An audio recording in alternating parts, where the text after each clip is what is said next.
نحمده ونصلي على رسوله الكريم اما بعد فاعوذ بالله من الشيطان الرجيم بسم الله الرحمن الرحيم رب اشرح لي صدري ويسر لي امري واحلل عقدة من لساني يفقهوا قولي واجعل لي وزيرا من اهلي اللهم فقهنا في الدين اللهم انفعنا بما علمتنا وعلمنا ما ينفعنا وزدنا علما اللهم إني أعوذ بك من علم لا ينفع ومن قلب لا يخشع ومن دعوة لا يستجاب لها آمین یا رب العالمین۔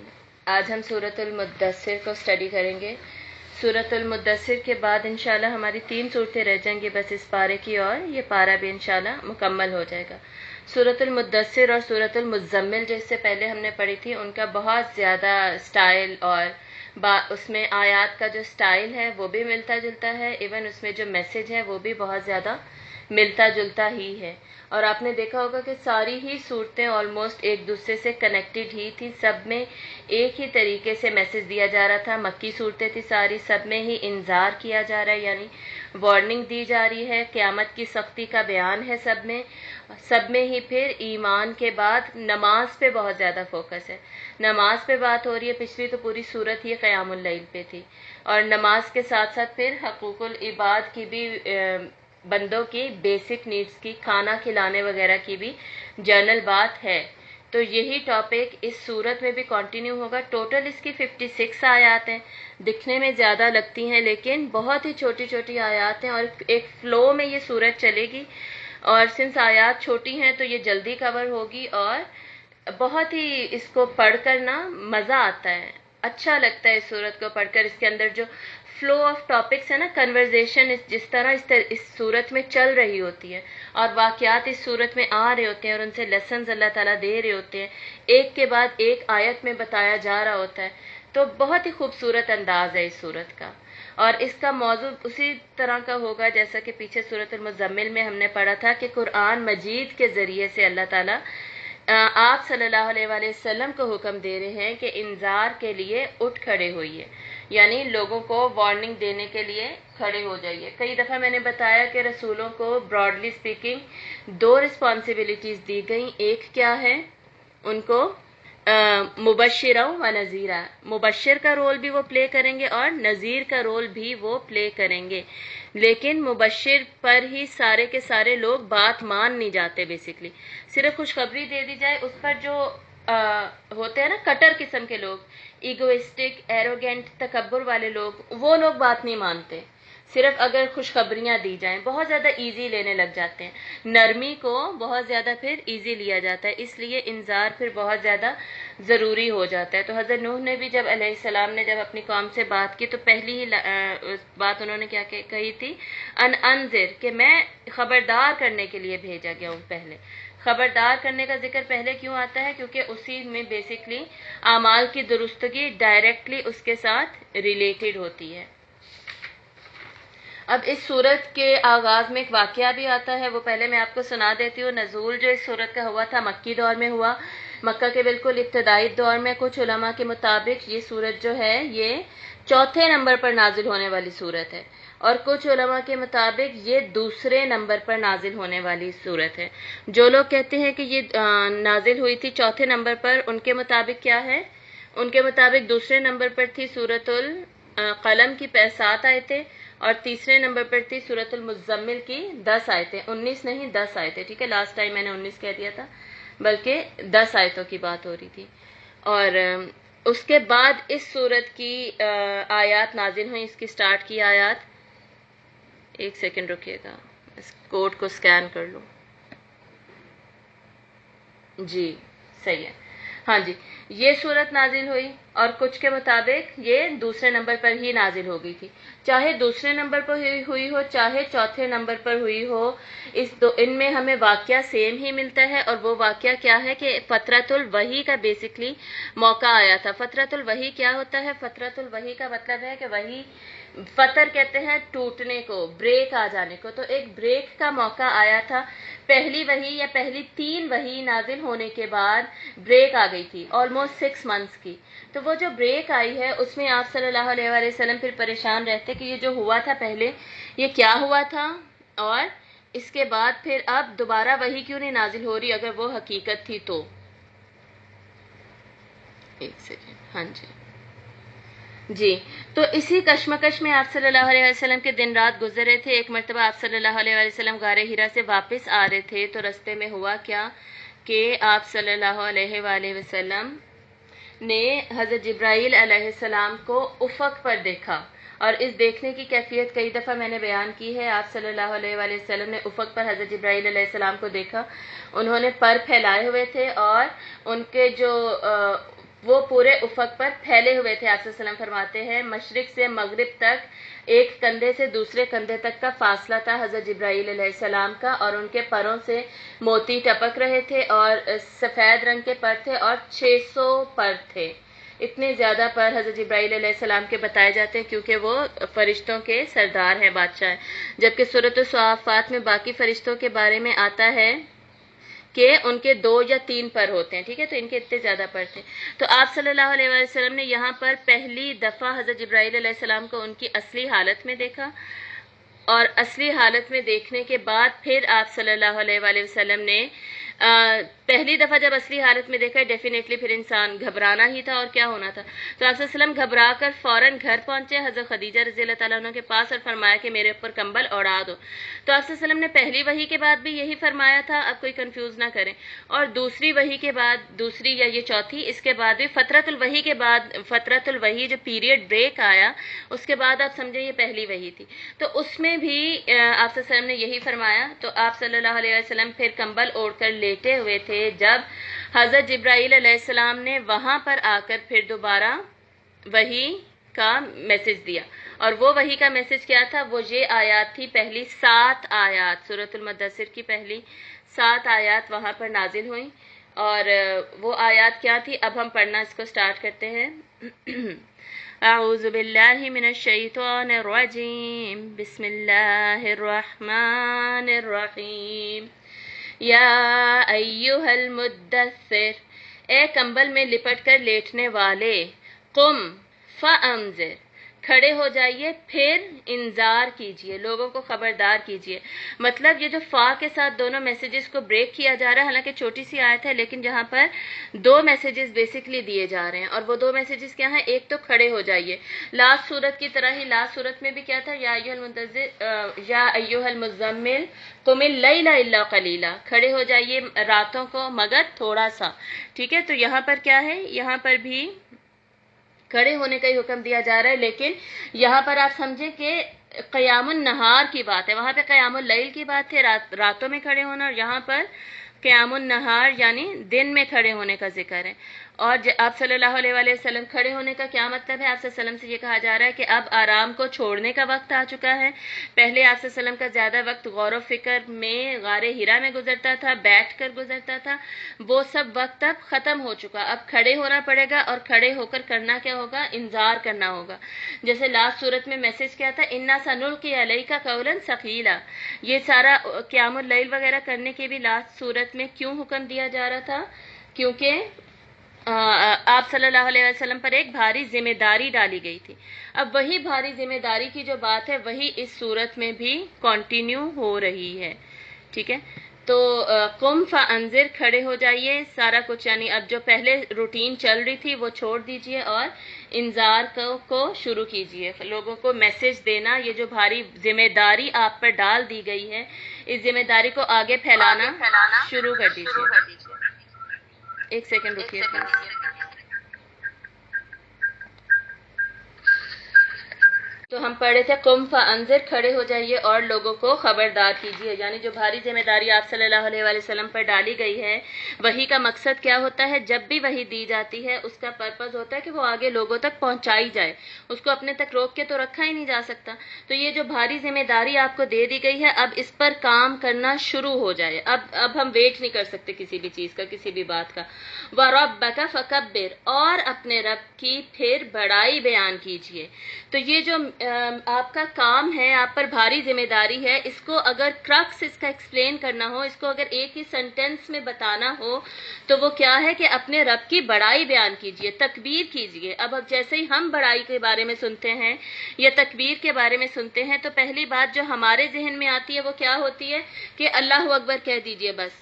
اذان میں بھی اللہ اکبر کہا جا رہا ہوتا ہے، اقامت میں بھی کہا جا رہا ہوتا ہے، نماز میں ہم ریپیٹڈلی اللہ اکبر کہتے ہیں، لیکن ہم اس پر غور و فکر بالکل نہیں کر رہے ہوتے کہ اصل میں اللہ کی کبریائی بیان کرنا ہمارے دین کا کرکس ہے، پورا ہمارے پورے کے پورے دین کا مفہوم ہے، اس کو ایکسپلین کر رہا ہوتا ہے، اور ہم ایسے اس کو بے حسی کے ساتھ بغیر سمجھے بیان کر رہے ہوتے ہیں۔ اللہ کی کبریائی بیان کرنے کا مطلب کیا ہے؟ اس کا مطلب یہ ہے کہ زبان سے تو اقرار کرنا ہے، اللہ اکبر کہنا ہے، اور دل میں اس کا شعور اور ادراک، اس کی انڈرسٹینڈنگ بھی رکھنی ہے، لیکن ساتھ ساتھ اس کو عملی طور پر ثابت بھی کرنا ہے، عملی طور پر نظام میں کا پارٹ بنا کر ہم نے اس کو ثابت کرنا ہے کہ ہاں واقعی اللہ کی ہی کبریائی ہے۔ بڑا کون ہے؟ صرف اور صرف اللہ۔ یہ کیسے ہم ثابت کریں گے؟ ہم اللہ کبریائی اللہ کے لیے ہے، اللہ سب سے بڑا ہے، مطلب کہ جب بھی نماز کا وقت آیا میں نے کیا کہنا ہے کہ جو میں پڑھائی کر رہی ہوں یا کام کر رہی ہوں یا کچن کا کام ہے یا میرے نفس مجھے کسی اور بات پہ روک رہا ہے، جیسے نیند آ رہی ہے، تو میں کیا کہوں گی کہ نہیں، یہ سارے کام بڑے نہیں ہیں، میرا نفس بڑا نہیں ہے، بڑا کون ہے؟ اللہ بڑا ہے، اس لیے میں نماز کے لیے اٹھ جاؤں۔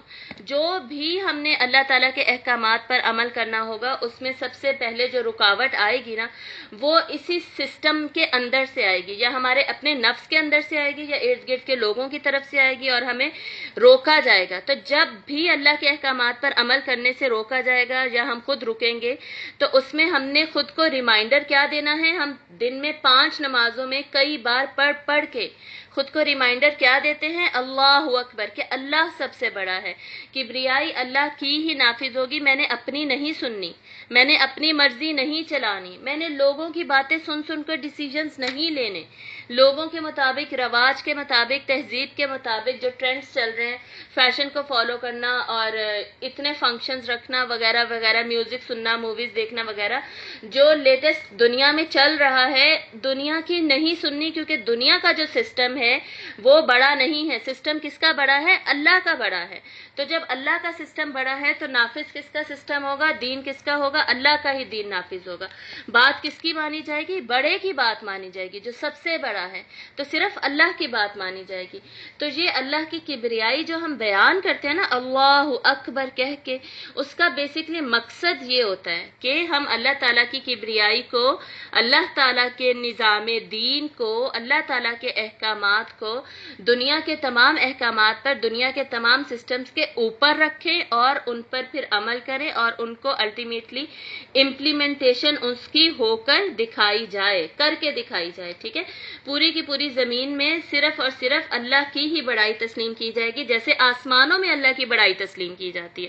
فرشتے تو ہر وقت اللہ تعالیٰ کی کبریائی بیان کر رہے ہیں، ایک انسان ہی ہے جو زبان سے تو کہہ دیتا ہے لیکن پھر اس کے اوپر عمل نہیں کر رہا ہوتا، ٹھیک ہے؟ مانتا وہ اپنی ہی ہے، کہتا یہ کہ اللہ سب سے بڑا ہے، اور پھر جب نیند آ رہی ہے تو سویا ہوا ہے، فجر پڑھنے کا ہوش ہی نہیں ہے، ٹھیک ہے؟ یہ ہمارے حالات چل رہے ہوتے ہیں۔ تو اس کے اگینسٹ جانا ہے، اللہ تعالیٰ علیہ وسلم کو حکم دے رہے ہیں کہ آپ پریکٹیکلی یہ کر کے دکھائیے، یہ میسج آگے دیجیے اور پریکٹیکلی یہ کر کے دکھائیے۔ وَرَبَّكَ فَكَبِّرْ وَثِيَابَكَ فَطَهِّرْ، اور اپنے کپڑوں کو پھر پاک رکھیے۔ مطلب یہ جو پاکیزہ مقصد، پاکیزہ مشن آپ کو دیا جا رہا ہے، اس کا حصول، اس کو اچیو کرنا صرف تب پاسبل ہے جبکہ آپ خود اپنی پاکیزگی کا بھی خیال رکھیں گے، خود بھی پاک اور صاف رہیں گے، خود بھی اپنی طہارت کا خیال رکھیں گے۔ اور جہاں پر ظاہری طہارت کی بھی بات ہے جیسے وضو اور غسل، اور اس کے ساتھ ساتھ اخلاق و کردار کی پاکیزگی کی بھی بات ہے، اپنی باطنی طہارت کا بھی خیال رکھا جائے گا۔ آپ صلی اللہ علیہ وآلہ وسلم کو تو اللہ تعالیٰ نے آلریڈی سورۃ القلم میں سرٹیفکیٹ دے دیا نا، انک لعلی خلق عظیم، آپ تو ہیں ہی بلند ترین اخلاق پر، اسی کے اوپر آپ فائز ہیں۔ تو یہاں پر آپ صلی اللہ علیہ وسلم کو مزید بتایا جا رہا ہے، اور آپ کے ذریعے ڈیفینیٹلی ہمیں یہ بتایا جا رہا ہے کہ اگر ہمارا کوئی مشن ہے، ایک اعلیٰ مشن ہے، ایک پاکیزہ مشن ہے، تو اس کو اچیو کرنے کے لیے ضروری کیا ہے؟ ہمارا اخلاق پاکیزہ ہو، ہمارا کردار، کریکٹر پاکیزہ ہو، کریکٹر پہ دھبے نہ لگے ہوئے ہوں کہ یہ تو جھوٹ بولا کرتی تھی، اس کا تو یہ تو خود عمل نہیں کرتی، یہ تو خود پردہ نہیں کرتی، تو یہ کیا ہمیں بتائے گی؟ یہ تو خود فجر کے وقت سو رہی ہوتی ہے، تو یہ کیا ہمیں بتائے گی؟ تو جس کے کردار پہ آلریڈی دھبے ہیں اس نے کسی کو پھر کیا بتانا ہے؟ تو کردار جو بھی دائی ہے، اب یہاں پہ بھی ایک دائی کو احکامات دیے جا رہے ہیں، ایک وارنر کو، ایک اس شخص کو جو کہ اللہ کا میسج آگے کمیونیکیٹ کرے گا، میسنجر کو احکامات دیے جا رہے ہیں کہ ان سب چیزوں کا خیال رکھیے تو آپ کی دعوت جو ہے وہ سکسیسفل رہے گی، ٹھیک ہے؟ تو کردار کو، کریکٹر کو پاکیزہ رکھنا ہے، پھر اخلاق کو پاکیزہ رکھنا ہے۔ اخلاق میں جتنی بھی چیزیں آ جائیں گی، اخلاق کی کوئی بھی برائی وہ شامل نہیں ہونی چاہیے ایسے شخص کے مزاج میں۔ اور اس کے بعد ظاہری طہارت بھی اس میں آ جائے گی، وضو کا، غسل کا خیال رکھا جائے گا۔ آپ صلی اللہ علیہ وسلم نے فرمایا صفائی جو ہے، طہارت، وہ نصف ایمان ہے، مطلب ہمارے ایمان کا اگر ہم صاف ستھرے رہتے ہیں، ہمارے ایمان کا جو 50% پارٹ ہے وہ تو کور ہو جاتا ہے، ٹھیک ہے؟ اور مسواک کا آپ صلی اللہ علیہ وسلم نے کتنا زیادہ حکم دیا، کتنا آپ کو پسند تھا، میں آپ کو بتا چکی ہوں۔ اور ایون یہ بھی حدیث ایگزسٹ کرتی ہے، آپ صلی اللہ علیہ وسلم نے فرمایا کہ اگر مجھے اپنی امت کی مشقت کا خوف نہ ہوتا نا تو میں وضو بھی ہر نماز کے ساتھ نیا کرنے کا حکم دے دیتا۔ اتنی زیادہ آپ کو پسند تھا، اتنا زیادہ آپ کو صفائی پسند تھی۔ اور آپ صلی اللہ علیہ وسلم نے جو آخری عمل کیا، آخری عمل جو آپ صلی اللہ علیہ وسلم نے زندگی میں کیا، وہ کیا تھا؟ مسواک کرنا۔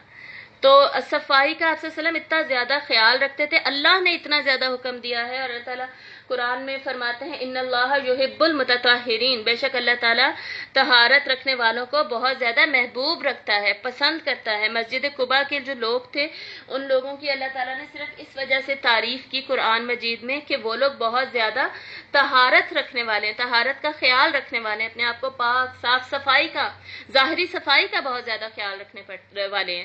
تو یہ جو ہم گندے مندے رہتے ہیں نا، بال بکھرے ہوئے، آپ صلی اللہ علیہ وسلم نے یہ بھی فرمایا کہ اپنے بالوں کو اس طرح بکھرا ہوا مت چھوڑ دو، بال سمیٹ کے رکھو، یہ بھی حدیث ہے۔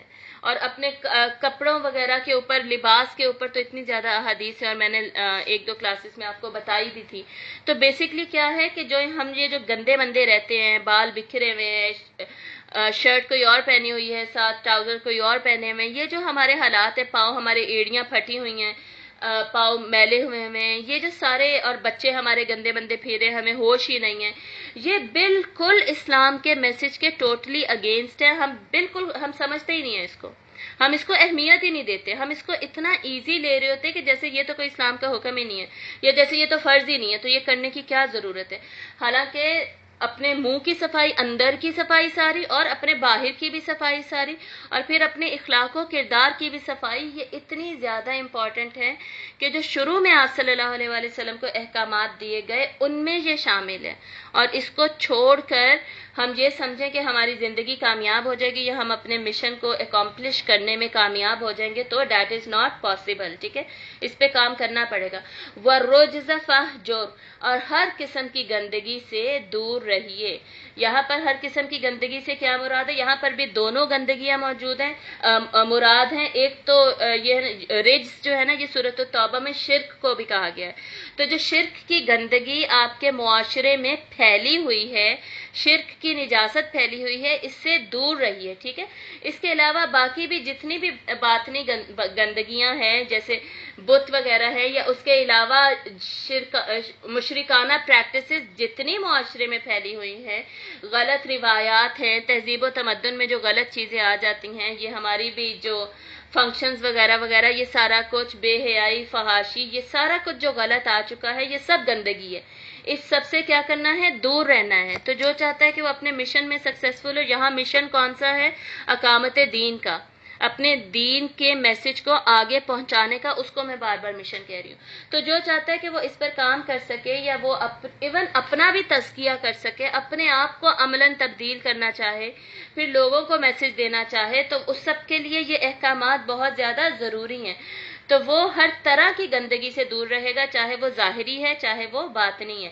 وَلَا تَمْنُن تَسْتَكْثِرْ، اور زیادہ لینے کے لیے کسی پر بھی احسان نہ کیجیے، اور نہ آپ احسان کیجیے کہ آپ زیادہ حاصل کر سکیں۔ مطلب کہ آپ یہ جو پیغام دیں گے نا کسی کو، یہ اس نیت سے نہ دیجیے گا کہ آپ اس کے بدلے میں لوگوں سے کچھ لے سکیں، لوگوں سے کچھ بھی لینے کی توقع مت رکھیے گا، ٹھیک ہے، ایک اس کا مطلب یہ ہے، دوسرا اس کا مطلب یہ بھی لیا گیا ہے کہ آپ صلی اللہ علیہ وآلہ وسلم جو اپنے فرض منصبی سے متعلق جو جد و جہد ہے جو جڑی ہوئی ہے اس کو کبھی بھی منقطع مت کیجیے گا، ولا تمنن، اور اس کو کبھی بھی روکیے گا نہیں۔ یہ تمنن ہم نے پیچھے بھی پڑھا تھا نا، جیسے سورۃ التین میں بھی آتا ہے اور اس میں سورۃ القلم میں بھی پڑھا تھا نا، غیر ممنون۔ ممنون کیا ہوتا ہے؟ یہ تمنن اسی مادے سے نا، من سے، میم نون نون سے، کبھی نہ ختم ہونے والا۔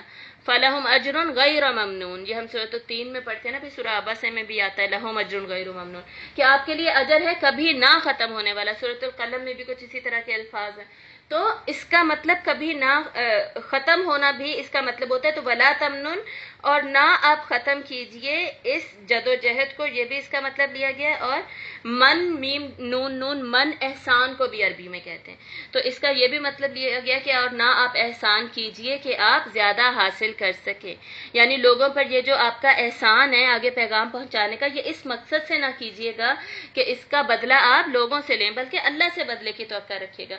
وَلِرَبِّكَ فَاصْبِرْ، اور اپنے رب کے لیے صبر کیجئے، یعنی اپنے رب کے حکم کا انتظار بھی کرتے رہیے اور صبر کرتے رہیے۔ کیوں؟ اس کا کیا مطلب ہے؟ صبر کس بات پہ کرنے کا کہا جا رہا ہے؟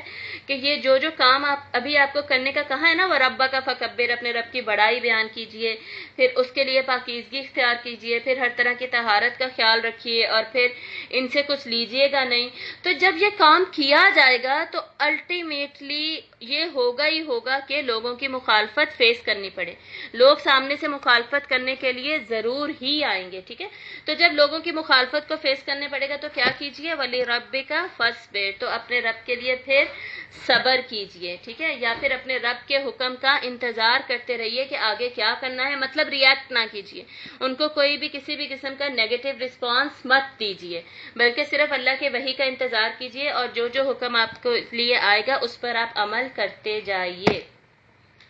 تو یہ تھی 1 to 7 آیات جس میں کہ احکامات دیے گئے ہیں آپ صلی اللہ علیہ وآلہ وسلم کو۔ بیسکلی ایک داعی کو ایک اجتماعی حکم دیا گیا تھا، وہ کیا تھا؟ قم فانذر، کھڑے ہو جائیے اور لوگوں کو خبردار کیجئے۔ کس لیے؟ وَرَبَّكَ فَكَبِّرْ، تاکہ صرف اللہ کی کبریائی پورے کائنات میں نافذ ہو جائے۔ جیسے باقی سارے سسٹم میں اللہ تعالیٰ کی کبریائی نافذ ہے، آسمان، زمین، سورج، چاند، ستارے وغیرہ وغیرہ، پلانٹس وغیرہ، کسی کی مجال نہیں ہے کہ اللہ کو بڑا نہ سمجھے اور اپنی چلا لے کہ نہیں آج تو میں نے اپنا آربٹ چینج کر لینا ہے، آج تو میں نے اپنی سپیڈ بڑھا دینی ہے، آج تو میں نے فلاں جگہ ٹکر مارنی ہے جا کے۔ یہ سارا کچھ کوئی بھی نہیں کرتا کائنات میں سوائے انسان کے۔ انسان کی ہی اتنی ہمت ہے کہ وہ اپنے آپ کو بڑا سمجھنے لگتا ہے اور اللہ کے احکامات کے اگینسٹ جانے لگتا ہے، چاہے وہ زبان سے نہ کہے۔ زبان سے نہیں کہتے ہم مسلمان، لیکن عملاً ہم یہی سارا کچھ کر رہے ہوتے ہیں۔ تو یہی لمحہ فکریہ ہے ہمارے لیے۔ تو یہ اجتماعی حکم ہے پہلی 7 آیتوں میں، اور انفرادی احکامات کیا ہے کہ طہارت کو اپنائیے، اس احسان کا بدلہ نہ لیجئے یا تبلیغ کو رکنے نہ دیجئے، اور ان کی طرف سے جب مخالفت آئے گی تو صبر کیجئے۔ فَإِذَا نُقِرَ فِي النَّاقُورِ، پھر جب پھونک دیا جائے گا سور میں، مطلب کہ جب قیامت آ جائے گی نا تو پھر سارا کچھ کلیئر ہو جائے گا، سارا کچھ واضح ہو جائے گا کہ کون کیا کرتا تھا، کیا نہیں کرتا تھا، کس نے آپ کے پیغام کا پازیٹیو رسپانس دیا اور کس نے آپ کے میسج کو نیگیٹو رسپانس دیا۔ تو قیامت تو آ کے رہے گی، اس لیے اب یہاں پر قیامت کا ذکر آ رہا ہے کہ مقصد کیا تھا؟ انذار کرنے کا، وارننگ دینے کا کہ وہ جو الٹیمیٹلی قیامت آنی ہے وہ آ کے رہے گی، اس کے لیے تیاری کر لو۔ فَإِذَا نُقِرَ فِي النَّاقُورِ فَذَلِكَ يَوْمَئِذٍ یوم عسیر، تو وہ دن بہت ہی زیادہ سخت ہوگا، علی الکافرین غیر یسیر، کافروں پر وہ ہلکا ہرگز نہیں ہوگا۔ اس دن کی سختی تو ہر ایک کے لیے ہی ہوگی۔ لاسٹ کلاس میں ہم نے سورۃ المزمل میں پڑھا تھا نا کہ ایسا دن ہوگا کہ جو بچے ہیں ان کو وہ بوڑھا کر کے رکھ دے گا، سٹریس کی وجہ سے بھی اور لینتھ کی وجہ سے، اتنا سخت دن ہوگا۔ اور سورۃ المعارج میں بھی ہم نے پڑھا تھا جب وہ قیامت کے بارے میں سوال پوچھتے تو اللہ تعالیٰ نے فرمایا تھا کہ بہت ہی سخت دن ہوگا وہ، کہ قیامت کی جو سختی کا ذکر ہے وہ بار بار قرآن مجید میں ریپیٹ ہوتا ہے۔ کوئی اس دن کو صرف جھیلنا آسان کام نہیں ہوگا، اور کافروں پر تو پھر بہت ہی زیادہ سخت دن ہوگا وہ۔ اب آگے دیکھیے، قیامت کے انٹروڈکشن کے ساتھ ہی یہاں صرف قیامت کو انٹروڈیوس کر دیا گیا، اور آگے 11 to 25 آیات میں اب ولید بن مغیرہ کی اگزامپل دی جا رہی ہے، اور اس کی اگزامپل کے ذریعے سے سمجھایا جائے گا کہ قیامت کی سختی آخر کافروں کے لیے کیوں شدید ہوگی، یہ کرتے کیا تھے، یہ کیسا رسپانس دیتے تھے قرآن مجید کو. ٹھیک ہے، تو آپ صلی اللہ علیہ وسلم نے انذار بھی جو کرنا تھا کس چیز کے ذریعے سے کرنا تھا، وحی کے ذریعے سے، وحی کو اپنی سورس بنا کر، ہدایت کو، قرآن کے میسج کو اپنا سورس بنا کر. تو قرآن کے اگینسٹ اس نے کیا رد عمل دیا؟ ولید بن مغیرہ کون تھا؟ یہ قریش کے جو بڑے بڑے قبیلے تھے نا، جیسے آپ صلی اللہ علیہ وسلم بنو ہاشم سے بلانگ کرتے تھے اور اس کے سردار اس وقت ابو طالب تھے. پھر ایک بنو امیہ تھا جس کے سردار ابو سفیان تھے. تو یہ بنو مخزوم تھا. آپ سب نے ابو جہل کا نام تو سنا ہوا ہوگا. ابو جہل بھی بنو مخزوم سے ہی بلانگ کرتا تھا، but he was second in charge. ٹھیک ہے، وہ نمبر 2 یا 3 پہ آتا تھا. اس کا جو مین لیڈر تھا، سردار تھا، وہ یہ تھا، ولید بن مغیرہ تھا. ٹھیک ہے، بنو مخزوم کا جو مین سردار تھا وہ ولید بن مغیرہ تھا. اور یہ بہت زیادہ امیر شخص تھا، اتنا زیادہ امیر تھا کہ ایک سال جو کعبے کا خرچہ ہوتا تھا نا، کعبے کی ریپیئر اینڈ مینٹیننس اور اس کے غلاف وغیرہ چینج کرنے کا، وہ باقی قریش سارے کے سارے مل کے کرتے تھے، اور ایک سال صرف یہ اکیلا کرتا تھا ولید بن مغیرہ. اتنا زیادہ امیر تھا، اپنے کنبے کا سردار تھا، اور اللہ تعالیٰ نے اس کو اولاد بھی دے رکھی تھی. اس کے آلموسٹ 7 to 9 بیٹے تھے، جو کہ کتابوں میں لکھا ہوا ہے. اور اس کے بیٹے بہت زیادہ طاقتور، اور اس کے بیٹوں میں آتے ہیں نا حضرت خالد بن ولید رضی اللہ تعالیٰ عنہ. تو ہمیں پتہ ہے وہ کتنے اسٹریٹجیکلی ساؤنڈ تھے، کتنے زیادہ بہادر تھے، کیسے انہوں نے جہاد کیے، کیسے انہوں نے جنگیں کی، یہ سب ہمیں پتہ ہے. تو ان کے بیٹے تھے وہ، اور ان کے بیٹوں میں ولید بن ولید رضی اللہ تعالیٰ عنہ آتے ہیں. ان کے بڑے بیٹے تھے وہ بدر کے موقع پہ اسلام انہوں نے قبول کر لیا تھا. پھر اسی کے بیٹوں میں وہ بھی آتے تھے، عمارہ بن ولید. عمارہ بن ولید کون تھے؟ یہ بیٹے کا نام تھا اس کے.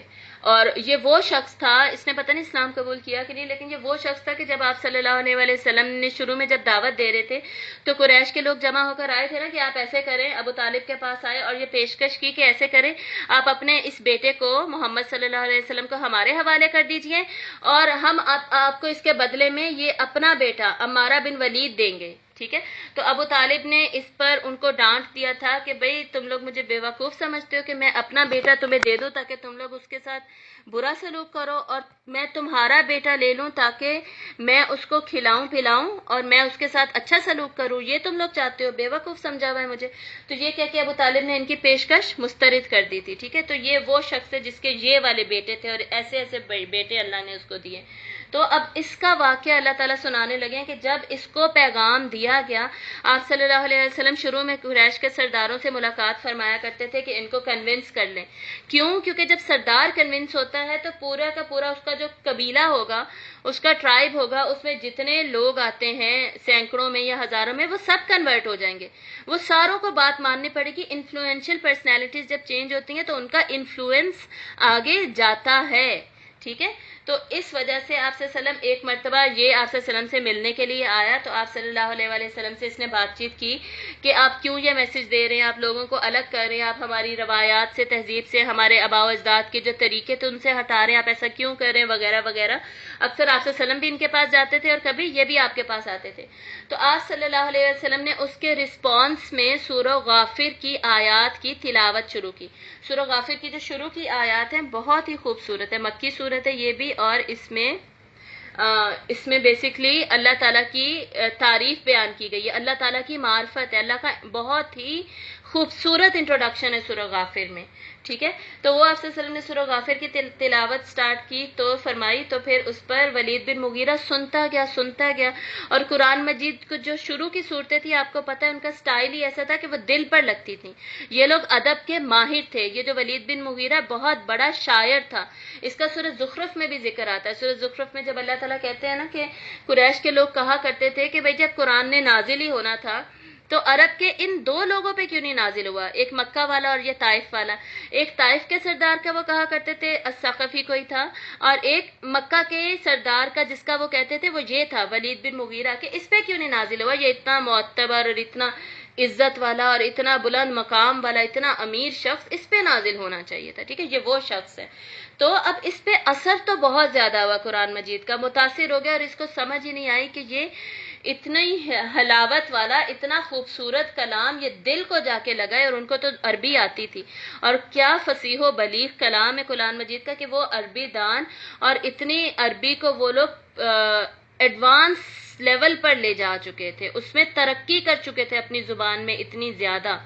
اور اس کے علاوہ یہ خود بھی شاعر تھا، ٹھیک ہے، جب خود بھی شاعر تھا اور خود کاہن اور جادوگروں وغیرہ کو بھی جانتا تھا اچھے طریقے سے، تو قرآن جب سنا تو اس کو سمجھ آ گئی کہ نہ یہ جن کا کلام ہے، یہ جنوں والی باتیں نہیں ہیں، نہ یہ کسی پاگل شخص کی باتیں ہو سکتی ہیں، نہ ہی یہ شاعری ہے، نہ ہی یہ کسی کاہن کی بات ہے. کاہن کون ہوتا ہے؟ جو فیوچر ٹیلرز ہوتے ہیں، فیوچر کے بارے میں بتاتے ہیں. یہ اس کے دل میں نا یہ ساری باتیں آ گئیں کہ نہیں یہ تو کچھ اور ہی ہے، ٹھیک ہے. اور یہ سوچنے کے بعد یہ وہاں سے اٹھا اور باہر جا کر نا اس نے یہ بولنا شروع کر دیا. اور یہ جو اس کے الفاظ ہیں نا، یہ قرآن کی عظمت کے بیان میں جتنی بھی علوم الکتاب کی کتابیں ہیں، دا سائنسز آف قرآن کی بکس، ان سب میں اس کے الفاظ مینشنڈ ہیں جو اس نے یہاں پر کہے تھے. ٹھیک ہے، اس نے کہا کیا تھا، میں اس کی باتوں کا آپ کو خلاصہ بتاتی ہوں. اس نے کہا کہ یہ کسی جن اور انس کا کلام نہیں ہو سکتا. اس کے الفاظ میں، یعنی قرآن کی یہ جو وحی ہے، اس کے لفظوں میں تو حلاوت ہے، مٹھاس ہے، اس میں ایک دل نشینی ہے، دل کو لگنے والی خوبصورتی ہے. اس نے تو سب کو جیت لیا اور کوئی اس کو ہرا نہیں سکتا، یعنی اس طرح کا یہ کلام ہے. اور اس کلام نے تو سب کو بلکہ یہ کلام جو ہے یہ زرخیز ہے. زرخیز کا مطلب کیا ہے کہ معنی اور فوائد سے بھرا ہوا ہے، مطلب اس میں کچھ بے مقصد نہیں ہے. اب اس کو تو پتہ چل گیا کہ قرآن کیا چیز ہے، قرآن کے کیا اثر ہے، قرآن کا کیا پاور ہے، قرآن کی کیا طاقت ہے، کیسے میسمرائز کرتا ہے، کیسے انسپائر کرتا ہے قرآن کا. قرآن تو جب یہ باتیں یہ کہہ رہا تھا تو ابو جہل کو پتہ چل گیا کہ ہمارا جو سردار ہے، بنو مخزوم کا سردار، وہ کنورٹ ہونے جا رہا ہے، وہ اسلام قبول کرنے کے لیے جا رہا ہے. تو ابو جہل اس کے پاس پہنچ گیا. ابو جہل آپ کو پتہ ہے کہ دشمن تھا، دشمنی پہ ہی مرا، غزوہ بدر میں مرا اور اس کو قتل کر دیا گیا. اور آپ صلی اللہ علیہ وسلم نے اس کے بارے میں فرمایا تھا ابو جہل کے بارے میں، یہ میری امت کا فرعون ہے. اتنا برا انسان تھا کہ امت کا فرعون کا ٹائٹل ابو جہل کو دیا گیا. تو یہ تو پہنچ گیا ولید بن مغیرہ کے پاس اور اس کو بہکانے لگ گیا کہ بھئی آپ یہ کیسی باتیں کر رہے ہیں، اگر آپ اسلام قبول کر لیں گے، اگر آپ نے ایسی باتیں کی تو یہ جو آپ کی قوم ہے ساری، آپ کا قبیلہ آپ کو فالو کر رہا ہے، یہ آپ کو سردار نہیں مانے گا، یہ تو آپ کو لیڈرشپ پوزیشن سے ہٹا دے گا، یہ تو اس بات کو ایکسیپٹ نہیں کریں گے کہ آپ اسلام قبول کر لیں. اس پر ولید بن مغیرہ گھبرا گیا کہ ہائے میری چودراہٹ چلی جائے گی، میری سرداری چلی جائے گی، لوگ مجھے مانیں گے نہیں، میری تعریف نہیں کریں گے وغیرہ وغیرہ. تو اس نے کہا کہ اچھا اب میں کیا کروں، اب مجھے کیا کرنا چاہیے. تو اس پر ابو جہل نے کہا کہ اچھا ایسے کرو، تم اب لوگوں کو جا کے، جب اب تم نے لوگوں کے سامنے اتنی تعریف کر دی ہے قرآن کی، اب تم جا کے یہ کہو کہ جی یہ جو آپ صلی اللہ علیہ وسلم نے کہا ہے نا، یہ نعوذ باللہ یہ جھوٹے ہیں، جھوٹ بول رہے تھے یہ. تو اس نے ولید نے کہا کہ بھئی یہ تو میں نہیں کہہ سکتا کہ وہ جھوٹے ہیں، انہوں نے تو کبھی جھوٹ نہیں بولا، وہ تو شروع سے ہی صادق اور امین ہے، اور صادق اور امین ہم نے ٹائٹل دیا ہوا ہے انہیں، میں کیسے کہہ دوں وہ جھوٹے ہیں. تو ابو جہل نے کہا کہ اچھا ٹھیک ہے بھئی یہ نہیں کہنا تو ایسے کہہ دو کہ وہ مجنون ہے، پاگل ہے. تو ولید نے کہا کہ بھئی میں نے اتنے پاگل دیکھے ہوئے ہیں، پاگل تو بالکل عقل کے بغیر باتیں کر رہے ہوتے ہیں، آپ صلی اللہ علیہ وسلم میں تو ہم نے ایسی کبھی کوئی چیز نہیں دیکھی کہ وہ پاگلوں والی باتیں کرتے ہوں، کوئی پاگل پن کے دورے انہیں پڑتے ہوں، ایسا تو کچھ نہیں ہے، یہ میں کیسے کہہ دوں. تو ابو جہل نے کہا اچھا بھئی اگر یہ نہیں کہنا تو یہ کہہ دو کہ وہ کاہن ہے، یہ کسی کاہن کا کلام ہے. تو ولید نے کہا کہ بھئی میں یہ کیسے کہہ دوں کوئی کاہن ہے، جبکہ خود کاہنوں سے میری دوستی ہے، میں اتنے کاہنوں کو جانتا ہوں، یہ جو فیوچر ٹیلرز ہوتے ہیں، مستقبل کی باتیں بتانے والے، ان کے تو کال اور ان کا تو کردار ہی الگ ہوتا ہے، ان کا تو گیٹ اپ اور ان کی باتیں بتانے کا طریقہ اور آنکھیں گھمانے کا طریقہ، یہی سب فرق ہوتا ہے. تو کاہن تو وہ ہے ہی نہیں، اور سب کو پتہ ہے وہ کاہن نہیں ہے، تو میں یہ کیوں کہہ دوں. اس پر ابو جہل نے کہا اچھا بھئی اب یہ کہہ دو کہ وہ شاعر ہے، شاعر ہے اور شاعری کی باتیں کر رہے ہیں.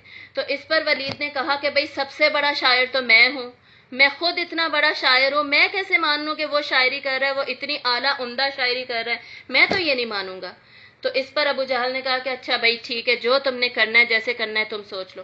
تو ولید نے بولا کہ ٹھیک ہے میں سوچتا ہوں، میں اس کے بارے میں کچھ سوچتا ہوں اور میں بتاتا ہوں کہ میں کیا کروں. ٹھیک ہے، اب دنیاوی فائدے تو وہ چھوڑنا نہیں چاہتا تھا.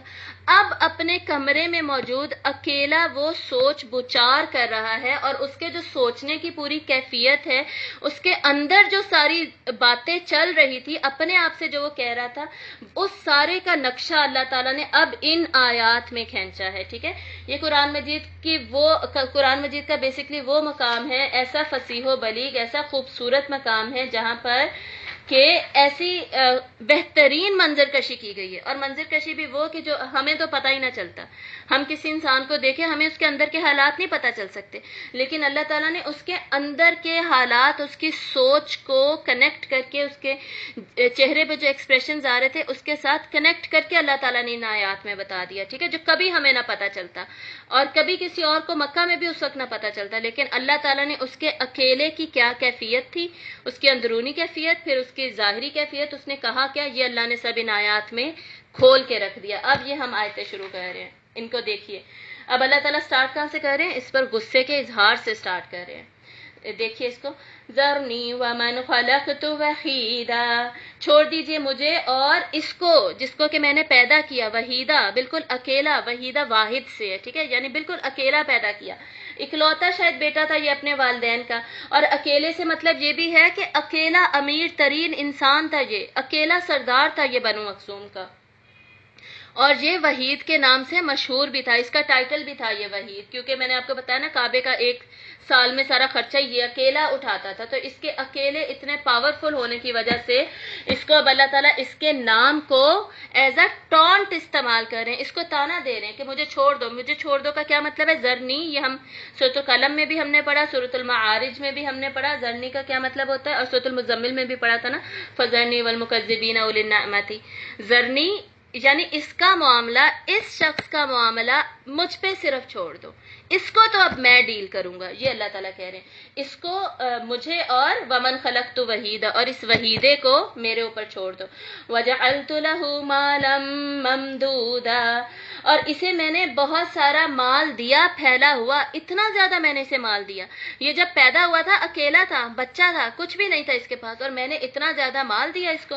وبنین شہودا، اور میں نے اس کو بیٹے دیے جو کہ شہود ہیں، ہر وقت ظاہر ہونے والے. یعنی ایک تو اتنے سارے بیٹے وہ ہیں بھی ہر وقت اس کے پاس موجود، یعنی کہ کوئی امریکہ چلا گیا، کوئی انگلینڈ چلا گیا، کوئی کہیں شفٹ ہو گیا، کسی نے کہیں امیگریشن کرا لیے. یعنی اس زمانے میں تو تجارت کے لیے لوگ نکل جاتے تھے نا، کہ تجارت کے لیے تمہارے بیٹے دور دور گئے ہیں. ایسا کچھ نہیں ہے، تم اتنے امیر ہو کہ تمہارے بیٹوں کو ادھر ادھر جانے کی بھی ضرورت نہیں ہے، تمہارے پاس رہتے ہیں ہر وقت. پاس رہنے والی اولاد دی تمہیں. وَمَهَّدتُّ لَهُ تَمْهِيدًا، اور تمہیں اتنا زیادہ ساز و سامان دیا کہ وہ تمہارے لیے پھیلا کے رکھ دیا.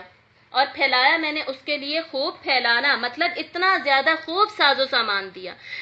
زمین کو یہ جو چیزیں تھی، ریسورسز تھی، مسخر کر دی تمہارے لیے. سب کچھ تم اکیلے خالی ہاتھ پیدا ہوئے تھے. یہ اتنا کچھ تمہیں کہاں سے آیا؟ کس نے دیا؟ اللہ نے دیا تمہیں سارا کچھ. ثم یطمع ان ازید، پھر بھی وہ چاہتا ہے کہ میں اسے اور دوں، مزید دوں. اللہ تعالیٰ کہہ رہے کہ مال کی حوث اس میں اتنی ہے، پھر بھی مجھ سے اور مانگتا ہے، پھر بھی اور کی خواہش میں لگا ہی رہتا ہے. کلا، ہرگز نہیں، اس کو اب ہرگز، اس پہ اب کوئی عنایت نہیں ہوگی، ہرگز نہیں ہوگی. انہ کان لآیاتنا عنیدا، کیونکہ بے شک یہ تو ہماری آیات کی مخالفت کرنے والا ہے. اس نے ہماری آیات کی مخالفت کی، اس کو پتہ چل گیا تھا قرآن کا میسج سچا ہے، یہ اتنا متاثر ہوا اور اب یہ مخالفت کی پلاننگ کر رہا ہے، مخالفت کر رہا ہے. یہ اس کا قصور ہے، ہرگز اب اس کو کچھ نہیں ملے گا. سأرہقہ سعودا، میں اسے ان قریب ایک چڑھائی چڑھاؤں گا. مطلب جو جہنم کی کھائیاں ہیں نا، اس میں جب اس کو گرایا جائے گا تو جہنمیوں کے بارے میں آتا ہے کہ وہ اس کی چڑھائی کو پھر اوپر کو چڑھیں گے، اوپر پہنچیں گے. جب کنارے پہ کتنے ہی ہزاروں اور یا پتہ نہیں بلینز آف ایئرز کے بعد اتنی کھائیاں جہنم کی گہری ہیں نا، جب پہنچیں گے فرشتے انہیں پھر سے، جو داروغہ ہوں گے خزائن، وہ پھر سے انہیں دھکا دے دیں گے اور اندر گر جائیں گے. تو اللہ تعالیٰ کہہ رہے ہیں کہ اس کو تو میں ضرور اب جہنم کی چڑھائیاں چڑھاؤں گا. کیوں؟ اس نے آگے مزید کیا کیا، کمرے میں کیا کر رہا تھا یہ اکیلا؟ انہ فکر وقدر، اس نے غور و فکر کیا. یہ جو قرآن سنا تھا، اب میں اس کا کیا رسپانس دوں؟ ابو جہل سے باتیں کرنے کے بعد اب یہ غور و فکر کر رہا ہے، یہ سوچ رہا ہے کہ میں سچ نہ بتاؤں بلکہ میں خود سے کیا الفاظ بنا کے لوگوں کو بتاؤں کہ نہیں بھائی یہ ٹھیک نہیں ہے. وقدر، اور اس نے اندازے لگائے. اب اس طرح اندازے لگا رہا ہے کہ جی اگر میں یہ بتاؤں گا تو لوگ میری بات مانیں گے، اگر میں یہ بتاؤں تب تو لوگ نہیں مانیں گے، یا یہ بتاؤں تو میرے بینیفٹس جو ہیں وہ سیف رہیں گے، میرے مفادات قائم رہیں گے، مجھے لوگ ووٹ دیں گے. ٹھیک ہے، ایسے اندازے لگا رہا ہے، غور کر رہا ہے، فکر کر رہا ہے، اندازے لگا رہا ہے.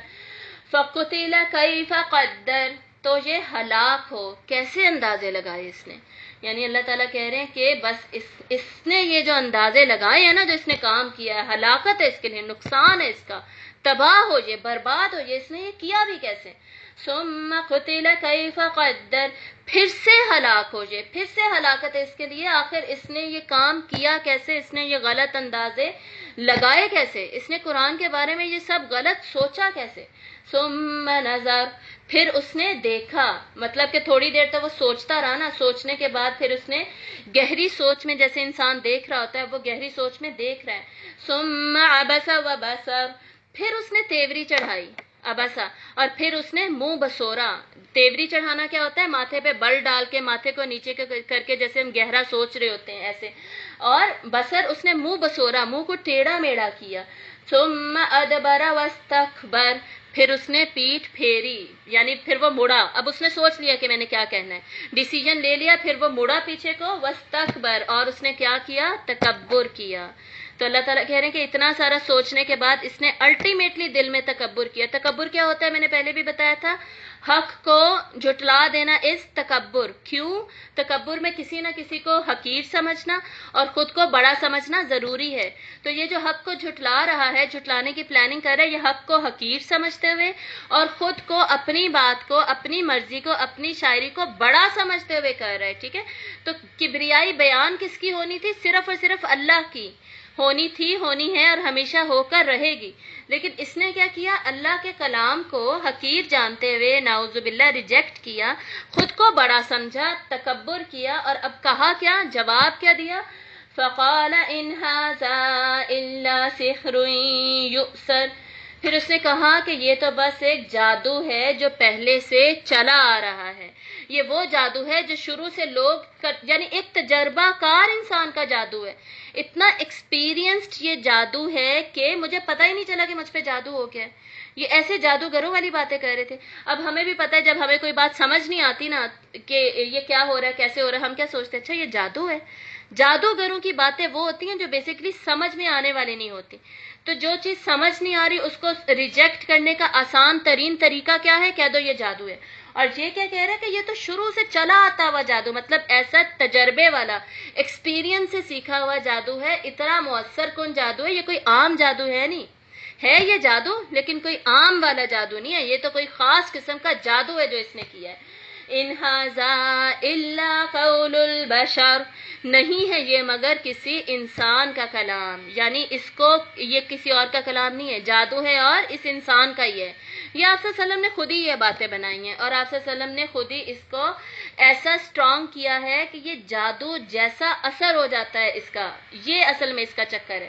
تو یہ تھا ولید بن مغیرہ کا سارا سوچنے، چلنے پھرنے، مڑنے، دیکھنے، ماتھے پہ بل آنے وغیرہ وغیرہ کا سارا، اور اس کے دل میں جو غور و فکر اور جو اندازے چل رہے تھے، اس سب کا بیان اللہ تعالیٰ نے یہاں پر پکچرائز کر دیا، اس کو گرافیکل ریپریزنٹیشن ہمیں دے دی اور بتا دیا کہ اس نے آگے پھر جھوٹ کیا بولا.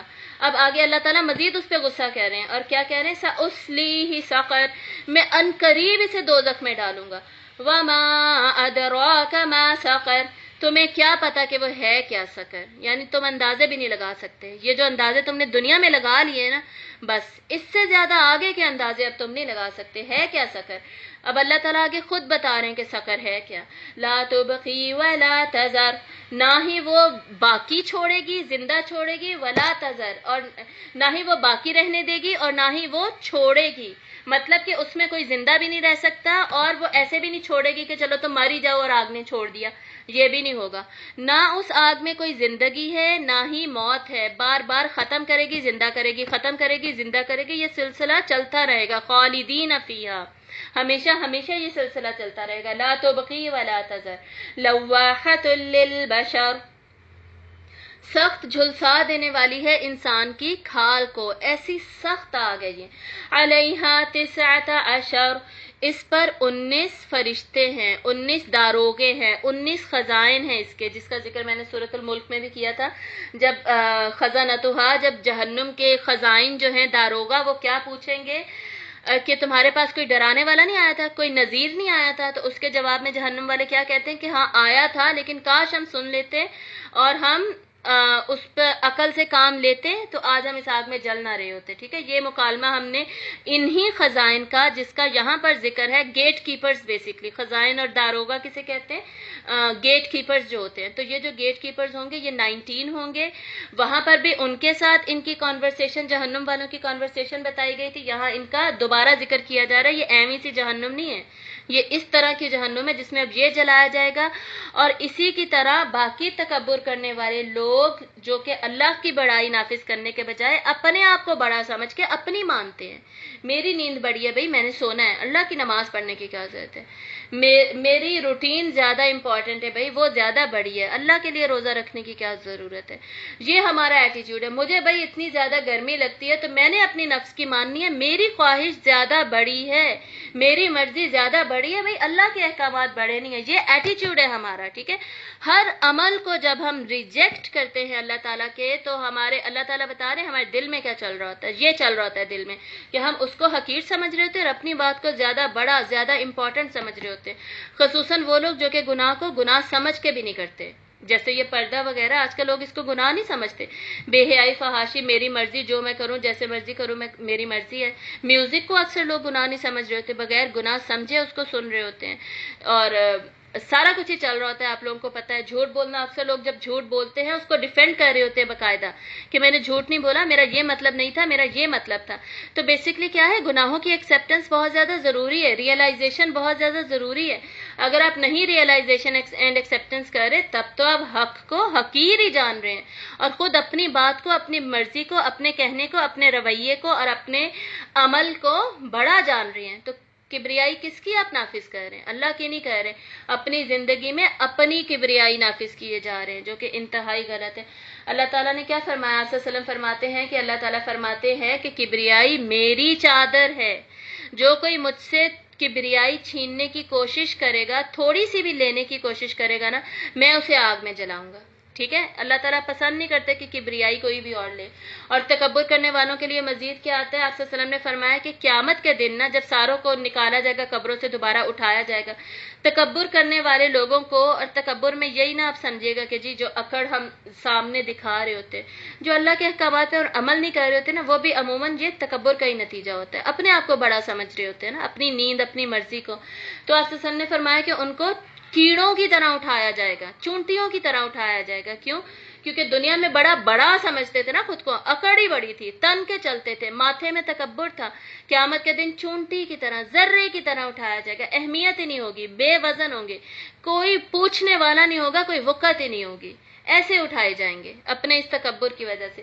اتنا بڑا گناہ ہے تکبر. تکبر وہ گناہ ہے جو سب سے پہلے جو کہ کیا گیا، جس کی ہمیں اگزامپل ملتی ہے، شیطان نے سب سے پہلے، ابلیس نے تکبر ہی تو کیا تھا انسان کے خلاف.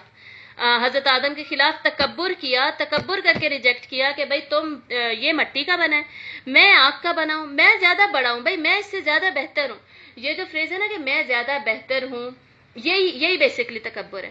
اچھا، اس میں اب آپ لوگوں نے یاد رکھنا ہے، تکبر کی ڈیفینیشن میں دو چیزیں آتی ہیں، دو ایلیمنٹس امپورٹنٹ ہیں. وہ کیا ہے؟ کسی کو حقیر جانتے ہوئے خود کو بہتر سمجھنا. نمبر 1 کسی کو حقیر جاننا، پھر نمبر 2 اپنے آپ کو بہتر سمجھنا. ویسے ہی اگر کوئی کہتا ہے کہ جی میں نے بڑے اچھے جوتے پہنے ہوئے فار ایگزامپل، یا مجھے اچھے جوتے پہننے کا شوق ہے، یہ پھر تکبر نہیں ہے. لیکن اگر وہ یہ کہتا ہے کہ اس کو دیکھو ذرا، اس کے کتنے گندے جوتے ہیں، اس کو تو جوتے لینے ہی نہیں آتے، کیا اس کی فضول چوائس ہے، اور میں کتنا بیسٹ ہوں، میری کتنے اچھے جوتے، یہ تکبر ہے. سمجھ آ گئی؟ تکبر کو اچھے طریقے سے سمجھنا.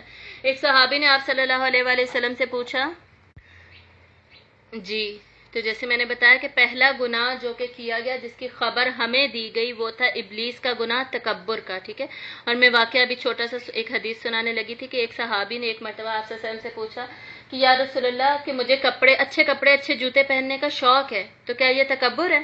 تو آپ صلی اللہ علیہ وسلم نے فرمایا کہ نہیں، یہ تکبر نہیں ہے. اللہ تعالیٰ جمیل ہیں اور اللہ کو جمال پسند ہے. اللہ تو خود ہی خوبصورت ہے، اور اللہ کو تو خوبصورتی پسند ہے کہ ہم اپنے کپڑوں جوتوں کا خیال رکھیں، اس میں اب اسراف نہیں کریں گے، حد سے نہیں بڑھیں گے، لیکن نارمل لیول پر ہم صاف ستھرے اچھے دکھیں گے۔ خصوصاً مسلمان کا یہ کام ہے کہ وہ اچھا دکھے، کیونکہ وہ اپنے دین کو ریپریزنٹ کر رہا ہوتا ہے۔ اس کے اوپر پہلے بھی ہم نے ڈیٹیل میں بات کی تھی۔ واپس آتے ہیں، شیطان ابلیس کا گناہ کیا تھا؟ تکبر، ورنہ اللہ کو تو وہ مانتا ہے، وہ تو ابھی بھی اللہ کو مانتا ہے۔ اس نے تو جنت سے جب اللہ نے اسے نکال دیا تب بھی اللہ تعالیٰ، اس نے اللہ سے ہی دعا مانگی کہ یا اللہ مجھے قیامت والے دن تک پلیز مہلت دے دے، مجھے زندہ رکھ دے، تو اللہ نے اس کی دعا قبول کر لی۔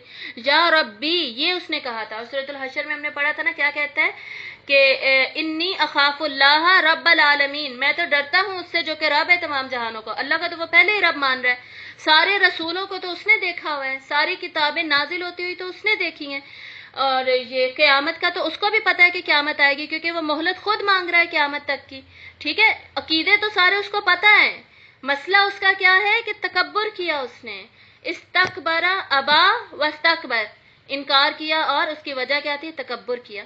تو یہ اتنی بری چیز ہے تکبر، حق کو جھٹلا دینا اپنے تکبر کی وجہ سے، جس میں رائی کے برابر بھی تکبر ہوگا۔ آپ صلی اللہ علیہ وسلم نے فرمایا، مزید حدیث کیا ہے، جس نے رائی کے برابر بھی تکبر کیا نا وہ جہنم میں جائے گا، ٹھیک ہے۔ تو یہ ہمارے پاس چوائس ہے ہی نہیں کہ ذرے کے برابر بھی ہمارے دل میں اپنی بڑائی موجود ہو، یا اپنے سسٹم کی بڑائی موجود ہو، یا ہمارا جو لائف سٹائل ہے وہ زیادہ اچھا ہے، وہ زیادہ بڑا ہے، یا میرے جو پیرنٹس نے کہہ دیا وہ زیادہ ٹھیک ہے، جو وہ شروع سے کرتے آ رہے ہیں وہ زیادہ ٹھیک ہے، وہ ڈیسیجن میکنگ اتھارٹی ہے۔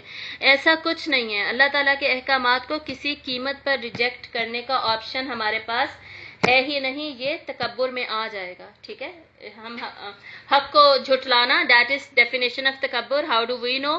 آپ صلی اللہ علیہ وآلہ وسلم نے یہ بتایا تھا، یہ جو صحابی والی حدیث ہے نا، یہ کنٹینیو ہوتی ہے، اس میں تکبر کی ڈیفینیشن آپ نے بتا دی۔ آپ صلی اللہ علیہ وسلم نے بتایا تکبر یہ ہوتا ہے، نمبر 1 کسی کو حقیر جاننا، نمبر 2 حق کو جھٹلانا، صرف یہی کہا آپ نے، حق کو جھٹلانا، وجہ نہیں بتائی۔ یہ جو وجہ بتائی ہے یہ میں نے بتائی ہے کہ حق کو جھٹلانے کا کیا مطلب ہے، کہ ہم حق کو حقیر سمجھتے ہوئے جھٹلا رہے ہوتے ہیں، اور اپنی باتوں کو، حق کی باتوں کو حقیر سمجھ کے جھٹلا دیا، اپنی باتوں کو بڑا سمجھ کے ایکسیپٹ کر لیا، ٹھیک ہے۔ تو یہ آپ اتنا یاد رکھیں، حق کو جھٹلانا اس تکبر۔ تو یہ جو حق اللہ کے احکامات کو ہم جھٹلا رہے ہوتے ہیں نا، عمل نہیں کر رہے ہوتے، تو اتنا بڑا گناہ جو ہم کر رہے ہوتے ہیں، کوئی چھوٹی بات نہیں ہے۔ اب اگلی آیت 31ویں آیت نمبر 31، یہ اس سورت کی سب سے لمبی آیت ہے، ٹھیک ہے، بلکہ ہے ہی لمبی آیت، بیسکلی سب سے لمبی کیا کہنا، باقی تو ہیں ہی بہت چھوٹی چھوٹی، یہ ایک ہی آیت ہے جو کہ لمبی آیت ہے، اس کے بعد پھر سے چھوٹی آیتیں شروع ہو جائیں گی۔ اس میں اللہ تعالیٰ یہ بتا رہے ہیں کہ جو جہنم کے داروغہ 19 ہے نا، تم یہ نہ سمجھو کہ یہ کوئی کمزور ہیں، ٹھیک ہے۔ فرشتوں کی قوت کو انسانی قوت کے مطابق نہ سمجھو، ان دونوں کا آپس میں کمپیریزن نہ کرو، وہ 19 ہی بڑے زیادہ طاقتور ہیں۔ سورۃ التحریم میں ہم نے کیا پڑھا تھا؟ ملائکۃ غلاظ شداد، وہ جو فرشتے ہیں وہ انتہائی غصے والے ہیں اور شدید قوت والے ہیں، ٹھیک ہے، ہرا نہیں سکتا انہیں کوئی۔ جب یہ قوم لوط کو اللہ تعالیٰ نے تباہ کیا تھا تو حضرت جبرائیل علیہ السلام نے ایک پر مارا تھا، صرف اپنا ایک پر زمین پہ مارا، پوری بستی اوپر کو اٹھی ہے اور مڑ کے نیچے کو گری ہے اور ختم ہو گئی، ٹھیک ہے۔ فرشتوں کی یہ اللہ تعالیٰ نے ان کو طاقت دے رکھی ہے۔ تو بیسکلی جب یہ مشرکین مکہ کو پتہ چلا تھا نا کہ 19 فرشتے، تو یہ مذاق اڑایا کرتے تھے کہ بھئی 19، ان کے لیے تو ہم 19-20 ہی کافی ہیں، ہم انہیں دیکھ لیں گے، بھئی ہم نہیں جہنم میں جانے لگے۔ یہ بھی حقارت تھی، ٹھیک ہے، یہ بھی تکبر تھا۔ تو اس کا جواب، اب ان کے اس مذاق اڑانے کا جواب اس لمبی والی اگلی آیت میں نمبر 31 میں دیا جا رہا ہے، اس کو دیکھیے۔ وَمَا جَعَلْنَا أَصْحَابَ النَّارِ إِلَّا مَلَائِكَةً، اور ہم نے نہیں مقرر کیے جہنم کے داروغے مگر فرشتے، یعنی جہنم کے جو گیٹ کیپرز ہیں نا وہ فرشتے ہیں، ان کو انسانوں کی طرح مت سمجھو، بڑے طاقتور ہیں۔ وَمَا جَعَلْنَا عِدَّتَهُمْ إِلَّا فِتْنَةً لِلَّذِينَ كَفَرُوا، اور ہم نے نہیں ٹھہرائی ان کی تعداد مگر یہ کہ کافروں کے لیے آزمائش ہے، یعنی ان کی جو 19 تعداد ہے نا، اس سے اصل میں کافر فتنے میں پڑ گئے ہیں، یعنی بے وقوفی کر لی انہوں نے، یہ سمجھ کے کہ وہ انسانوں کی طرح ہوں گے اور ان کو تو ہم آرام سے ہرا دیں گے، ہم تو ہرا کے انہیں نکل جائیں گے۔ تو اللہ تعالیٰ نے کہا کہ یہ دھوکہ ہے، دھوکے میں پڑ گئے ہیں، یہ ایسا کچھ نہیں ہے، ایسا وہ کر نہیں سکیں گے۔ یہ تعداد ان کے لیے فتنہ بن گئی، ان کے لیے پرابلم بن گئی، ایشو بن گئی کافروں کے لیے۔ لیکن یہی تعداد آگے باقیوں کے لیے کیا بنی ہے یہ اللہ تعالیٰ بتا رہے ہیں، لِيَسْتَيْقِنَ الَّذِينَ أُوتُوا الْكِتَابَ وَيَزْدَادَ الَّذِينَ آمَنُوا إِيمَانًا، اور لیستیقن الذین، تاکہ یقین آ جائے ان لوگوں کو جو کہ اہل کتاب ہیں. یعنی یہ جو کوانٹیٹی بتائی گئی ہے 19، کافروں کے لیے تو یہ دھوکے کا سامان بنی، اور اہل کتاب کے لیے اس کو کیا بننا چاہیے؟ دلیل بننا چاہیے. اہل کتاب کو تو فوراً یہ سن کر ہی یقین آ جانا چاہیے کہ قرآن سچا ہے. کیوں؟ کیونکہ ان کی کتابوں میں بھی لکھا ہوا تھا. ان کو یہ فیکٹ آلریڈی پتا تھا کہ جہنم کے داروغہ جو فرشتے ہیں وہ 19 ہیں. تو جب انفارمیشن میچ کر گئی، اس کا مطلب ہے قرآن بھی اسی آتھر کی طرف سے ہے جس کی طرف سے تورات اور انجیل تھی، تو انہیں تو فوراً ایکسیپٹ کر لینا چاہیے تھا. تو ان کے یقین کے لیے بھی ہے یہ تعداد. اور آگے کس چیز کے لیے ہے؟ تاکہ اہل ایمان کا ایمان بڑھ جائے. وَيَزْدَادَ الَّذِينَ آمَنُوا ایمانا، مطلب کہ جو بھی وحی نازل ہوتی ہے اس سے اس کا اہل ایمان پر کیا اثر ہوتا ہے؟ ان کا ایمان بڑھتا ہے. ٹھیک ہے، اس کے منافی، اس کے اگینسٹ کبھی بھی نہیں ہوتا. تو اہل ایمان تو یہ سن کر کیا کہیں گے؟ بھائی اللہ نے واقعی حق کا، سچ کا، واقعی یہ 19 ہی کافی ہے جو اللہ نے فرشتے رکھ دیے، یہی بہت ایسے طاقتور، ایسے زبردست ہیں، ان کو بھی کوئی نہیں پچھاڑ سکتا. تو ان کا تو ایمان بڑھ گیا. وَلَا يَرْتَابَ الَّذِينَ أُوتُوا الْكِتَابَ وَالْمُؤْمِنُونَ، اور نہ شک میں پڑھیں اوت الکتاب یعنی بنی اسرائیل جو تھے، عیسائی اور یہودی جو اس زمانے میں تھے، اور نہ ہی مومنون ابھی کے بھی. بلکہ یعنی یہ تعداد بتانے کا کیا مقصد ہے کہ یہ جو یہودی اور عیسائی ہیں نا، اور ایون مومنین، یہ کسی قسم کے شک میں نہ پڑ جائیں. مطلب کہ انفارمیشن جب میچ ہو گئی تو یقین ہو گیا کہ یہی سچی انفارمیشن ہے، شک تو کوئی رہا ہی نہیں. وَلِيَقُولَ الَّذِينَ فِي قُلُوبِهِم مَّرَضٌ وَالْكَافِرُونَ مَاذَا أَرَادَ اللَّهُ بِهَذَا مَثَلًا، اور تاکہ کہیں وہ لوگ جن کے دلوں میں بیماری ہے. یہ کس کی ڈسکرپشن ہے؟ منافقین کی. وہ لوگ جن کے دلوں میں منافقت کی بیماری ہے. یہی ورڈز ان کے لیے سورۃ البقرہ میں بھی آئے ہیں. اور کافرون، اور کافر وہ کیا کہتے ہیں؟ ماذا اراد اللہ بہذا مثلا، یہ مثال اللہ نے بتائی ہی کیوں ہے؟ اس مثال سے اللہ نے ارادہ کیا کیا ہمیں بتانے کا؟ 19 فرشتے، یہ کیا بات ہوئی؟ اتنے تھوڑے. تو منافقین کو بھی عادت تھی آپ صلی اللہ علیہ وسلم کا اور اللہ تعالیٰ کے احکامات کا مذاق اڑانے کی، نعوذ باللہ. اور کافروں کو بھی عادت تھی. تو یہ دونوں جو مذاق اڑا رہے ہیں نا کہ یہ کیا بات ہوئی، یہ تعداد کیوں دی اللہ تعالیٰ نے، اس کو یہاں پہ پوائنٹ آؤٹ کیا جا رہا ہے. اور یہاں تک آگے میں ابھی پڑھتی ہوں اس آیت کو، یہاں تک آپ دیکھیے. ایک تو اس آیت کے بارے میں کہا جاتا ہے کہ یہ مدینہ میں نازل ہوئی تھی. ٹھیک ہے، یہ ایک پرٹیکولر آیت. باقی ساری صورت مکی ہے. یہ آیت مدینہ میں نازل ہوئی تھی، بعد میں اس کو آپ صلی اللہ علیہ وسلم نے پھر اللہ کے حکم پر اس میں یہاں اس صورت میں رکھا گیا. ٹھیک ہے، کہ یہ 19 فرشتے، اس کی ڈسکرپشن. اب اس آیت میں دیکھیے جتنی پارٹیز آپ صلی اللہ علیہ وسلم، جتنے گروپ آف پیپل کو فیس کر رہے تھے نا، ان سب کا ذکر ہے. ایمان والوں کا ذکر ہے جو آپ صلی اللہ علیہ وسلم کے ساتھ تھے. اس کے بعد کافروں کا ذکر ہے، مشرکین کا، کہ ان کے لیے تو یہ بات فتنہ بن گئی. پھر اہل کتاب کا ذکر ہے، یہودیوں کا اور عیسائیوں کا، دونوں کا. وہ مدینہ میں آپ کو ملے تھے کہ ان کو تو بھائی یقین کر لینا چاہیے تھا یہ پڑھ کر، کیونکہ انہیں پتا تھا 19 سے. اس کے بعد منافقین کا بھی ذکر ہے اس آیت میں، جن کے دلوں میں بیماری ہے. منافقین بھی آپ کو کہاں ملے؟ مدینہ میں. اکا دکا مکہ میں، لیکن میکسیمم سارے مدینہ میں. ٹھیک ہے، تو منافقین کا بھی کیا رسپانس ہے؟ مذاق اڑا رہے ہیں.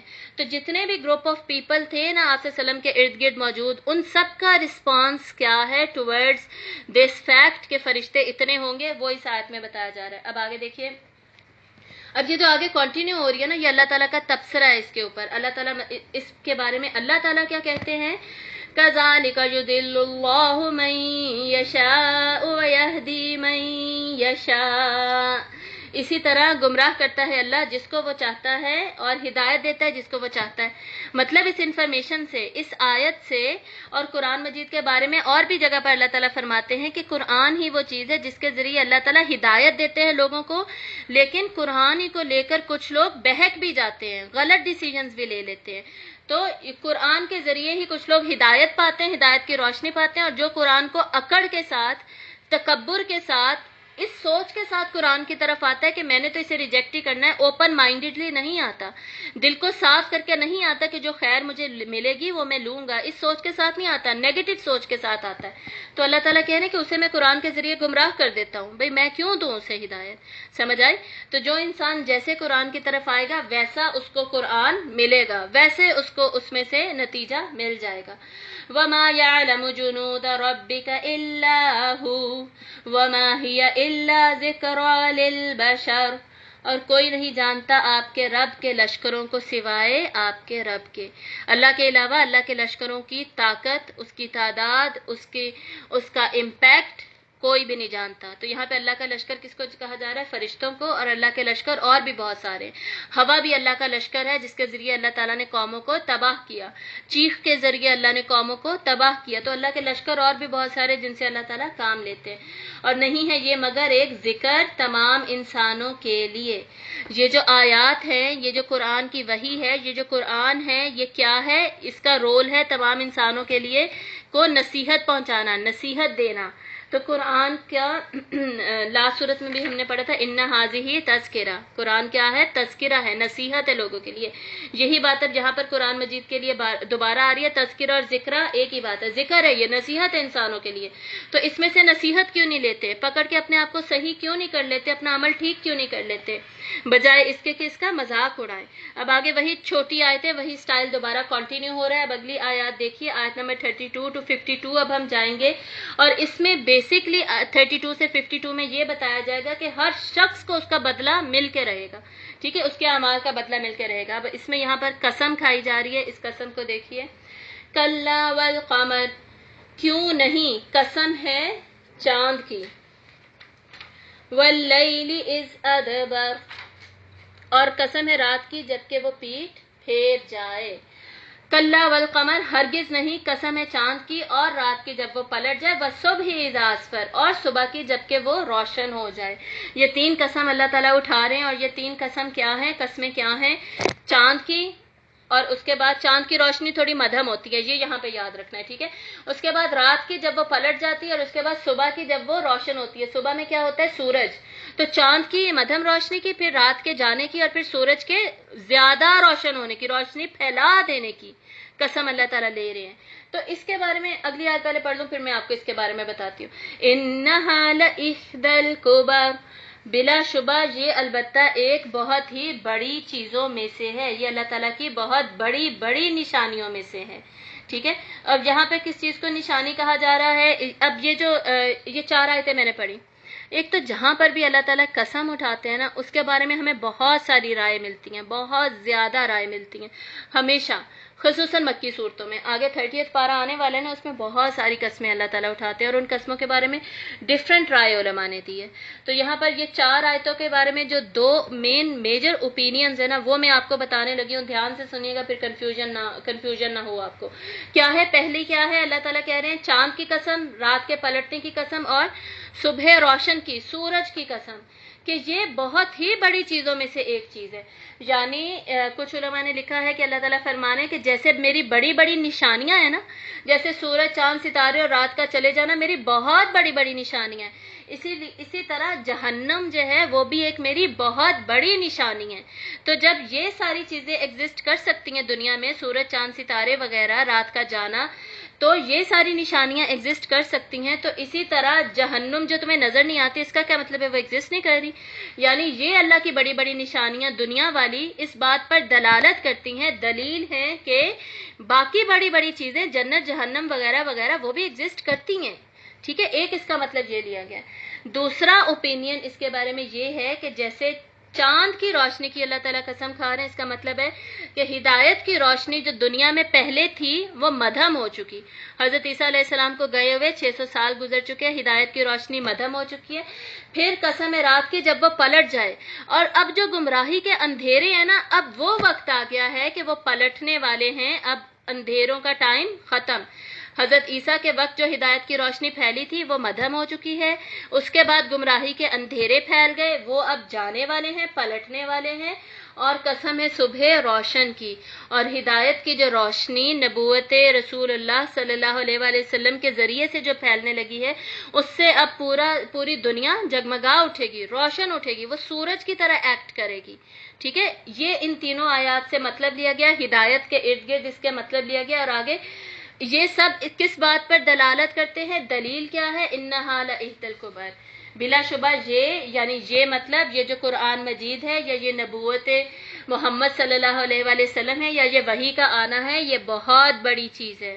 بڑی کا مطلب ہوتا ہے بہت اہم، بہت ہی زیادہ اہم ہے. اس کی بڑی ہی اہمیت اور فضیلت ہے. اس کے ذریعے سے پوری دنیا بدلنے والی ہے، لوگوں میں ایک انقلاب برپا ہونے والا ہے، تبدیلی آنے والی ہے پوری دنیا میں.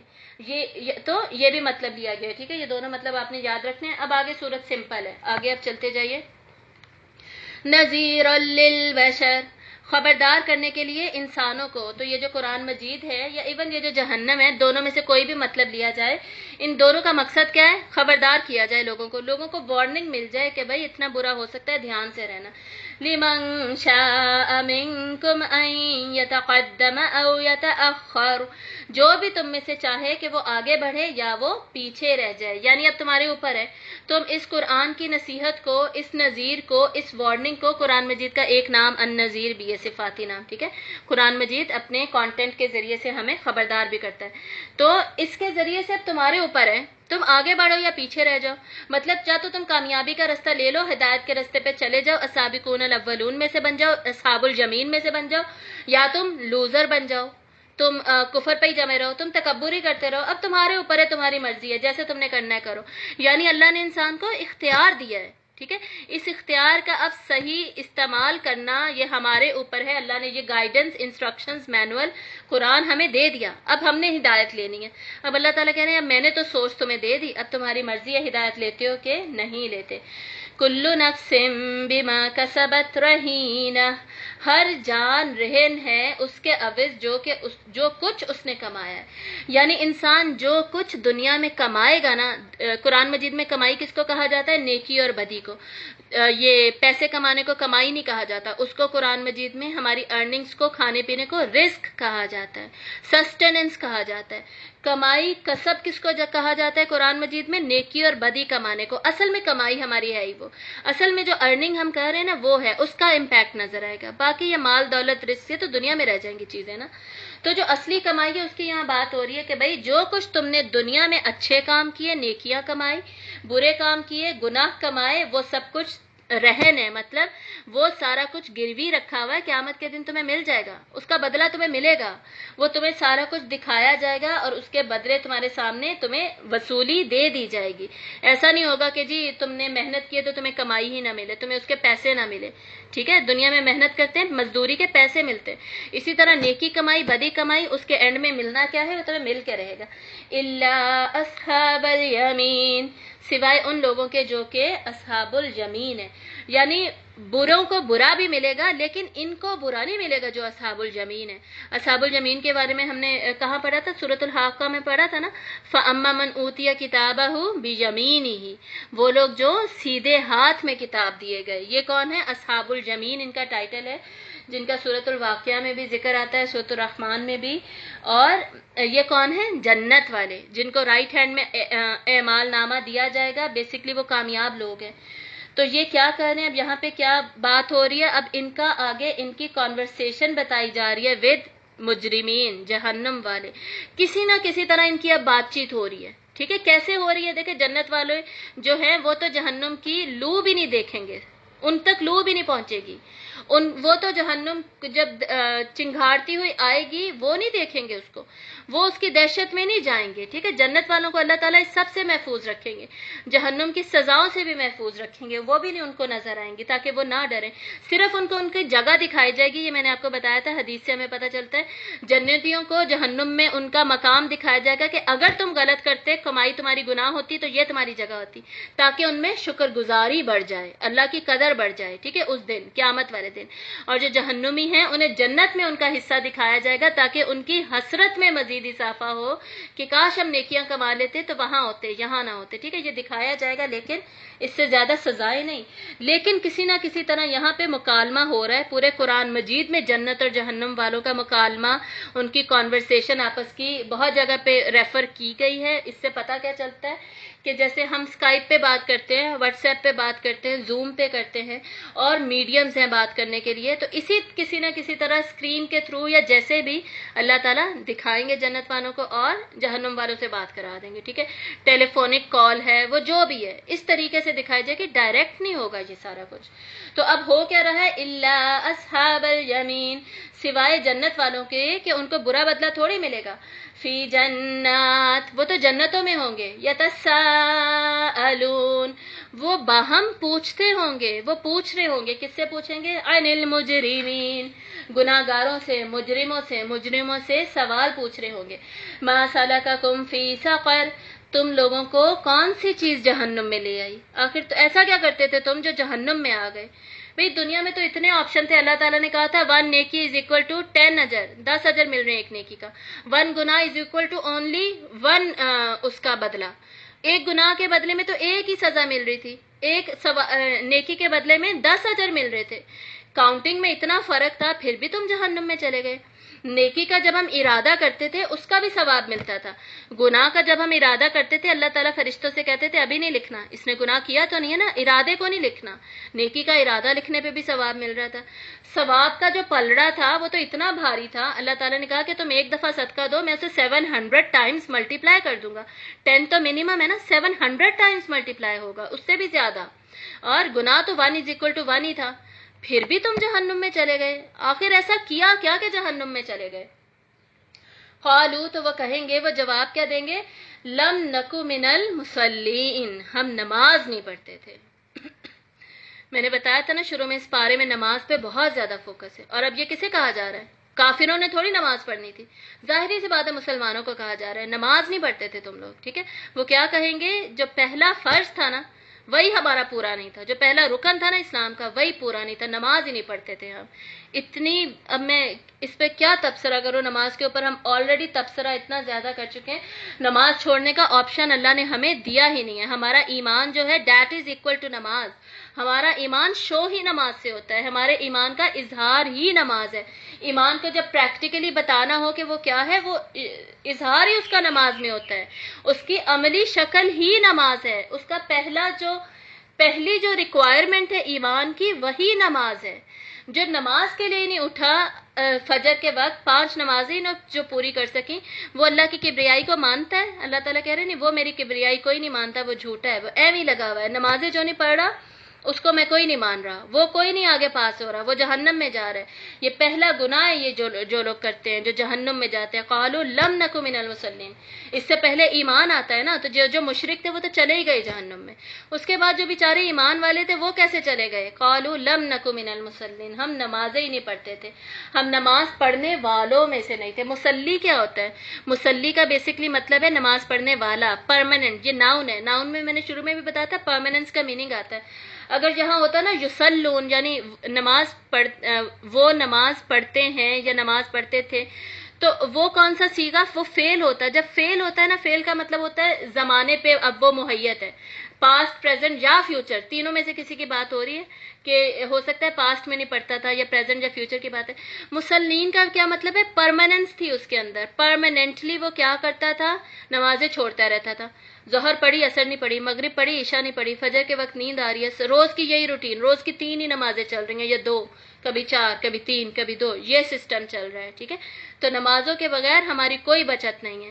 نمازیں اگر ہم چھوڑیں، آپ صلی اللہ علیہ وسلم نے فرمایا جو ایک نماز چھوڑتا ہے اس کی پچھلی نماز ضائع ہو جاتی ہے، پھر وہ اگلی نماز پڑھتا ہے، پھر اس سے اگلی اگر چھوڑ دیتا ہے پچھلی ضائع ہو جاتی ہے، اس کا تو 0 چل رہا ہے، اس کا تو کانسٹنٹلی 0 چل رہا ہے. ہم سمجھ رہے ہیں ہماری نمازیں لکھی جا رہی ہیں، اور جو بیچ میں نے چھوڑی ہے اللہ تعالیٰ اسے معاف کر دیں گے. اب میں نے عشاء پڑھ لی، اب اسے قبول کر لیں گے. اب میں نے فجر چھوڑ دی، اب اللہ معاف کر دے گا. ہم نے تو اس کو روٹین میٹر بنایا ہوا ہے، جیسے یہ کوئی مذاق ہے اللہ تعالیٰ کی معافی. مذاق تھوڑی ہے اللہ تعالیٰ کی معافی. ہم نے جو توبہ کے سٹیپس پڑھے تھے اس میں کیا پڑھا تھا؟ انسان ارادہ کرتا ہے وہ یہ گناہ دوبارہ نہیں کرے گا تب توبہ قبول ہوتی ہے. تو ہم تو بڑے مزے سے روز فجر چھوڑ رہے ہیں، روزانہ اپنے بچوں کی بھی فجر چھڑوا رہے ہیں، انہیں بھی نہیں اٹھاتے اور ہم خود بھی نہیں نماز پڑھتے. یہ کتنا بڑا گناہ ہے جس کی انٹینسٹی کا ہمیں اندازہ نہیں ہے. نماز کیوں ہے اتنا بڑا گناہ؟ نماز کیونکہ نماز محبوب ہی اللہ کو اتنی ہے، اتنی محبت ہے اللہ کو نماز سے. اللہ کو بندے سے ملاقات کا اتنا شوق ہے. اللہ تعالیٰ چاہتے ہیں میرا بندہ نماز میں آ کے مجھ سے ملے. نماز مومن کی معراج ہے، یہ حدیث ہے نا، نماز ہی تو اللہ سے ملاقات ہے. اللہ تعالیٰ چاہتے ہیں مجھے ملے دن میں 5 دفعہ آ کے. ہمارا اتنا ایٹیٹیوڈ ہے، اتنا رویہ ہے، اتنا تکبر ہے، ہم ملنا ہی پسند نہیں کر رہے اللہ تعالیٰ کو. تو بھئی اللہ تعالیٰ پھر قیامت کے دن کیوں جنت دیں گے اسے؟ سمجھ آ رہی ہے نا؟ تو یہ نماز کی اہمیت ہے. اور سورۃ القلم میں بھی ہم پڑھ چکے، خاشعۃ ابصارہم ترہقہم ذلہ وقد کانوا یدعون الی السجود. جب وہ سجدوں کی طرف بلائے جاتے تھے وہ کرتے نہیں تھے. وہم سالمون، حالانکہ وہ ٹھیک ٹھاک تھے، صحت مند تھے، لیکن جب بلایا جاتا تھا بھئی سجدے کر لو. اب یہ کس کی بات ہو رہی ہے؟ ظاہر ہے مسلمانوں نے ہی سجدے کرنے تھے نا. کافروں کو تو وہ تو ایمان ہی نہیں لائے، ان کے سجدے تھوڑی کاؤنٹ ہوں گے. تو ان صورتوں میں مسلمان کافر دونوں کی بات اکٹھی چل رہی ہے. ٹھیک ہے، تو سورۃ القلم میں ہم نے یہ پڑھا، سورۃ الحاقہ میں ہم نے کیا پڑھا تھا، انہ کان لا یؤمن باللہ العظیم، یہ لوگ اللہ پر ایمان نہیں لاتے، ولا یحض علی طعام المسکین، اور کھانے کی ترغیب نہیں دیتے۔ حقوق اللہ اور حقوق العباد، وہاں پہ ہم نے حقوق اللہ میں نمبر 1 پہ ایمان پڑھا تھا اللہ پر۔ تو ایمان کو جب ٹرانسلیٹ کرتا ہے مسلمان عمل میں تو وہ نماز میں ہی ٹرانسلیٹ ہوتا ہے۔ سورۃ البقرہ میں آتا ہے کہ جب صحابہ نے آپ صلی اللہ علیہ وسلم سے پوچھا نا، جب قبلہ چینج ہو گیا، صحابہ نے پوچھا یا رسول اللہ کیا ہماری نمازیں ضائع ہو گئیں، پرانی والی جو مکہ میں پڑھتے تھے یا مدینہ کے شروع میں ہم نے پڑھی تھی، ضائع ہو گئی ساری؟ تو آیات نازل کیا ہوئیں قرآن مجید میں، اس کا جواب کیا آیا کہ نہیں، اللہ کسی کے ایمان کو ضائع نہیں کرتا۔ اللہ نے نماز کو وہاں پہ ایمان کے ساتھ ایکویٹ کر دیا، ایمان از ایکول ٹو نماز، ہمارا ایمان ہی تب ہے جب نماز ہے، نماز نہیں ہے تو ایمان کوئی نہیں ہے۔ تو یہ جو سورۃ الحاقہ میں ایمان کی بات ہو رہی ہے نا، یہاں پہ ہمیں اپنے لیے نماز کو دیکھنا چاہیے کہ نہ ہم حقوق اللہ دے رہے ہیں نہ ہم حقوق العباد دے رہے ہیں، وہاں پہ یہ بات ہو رہی تھی۔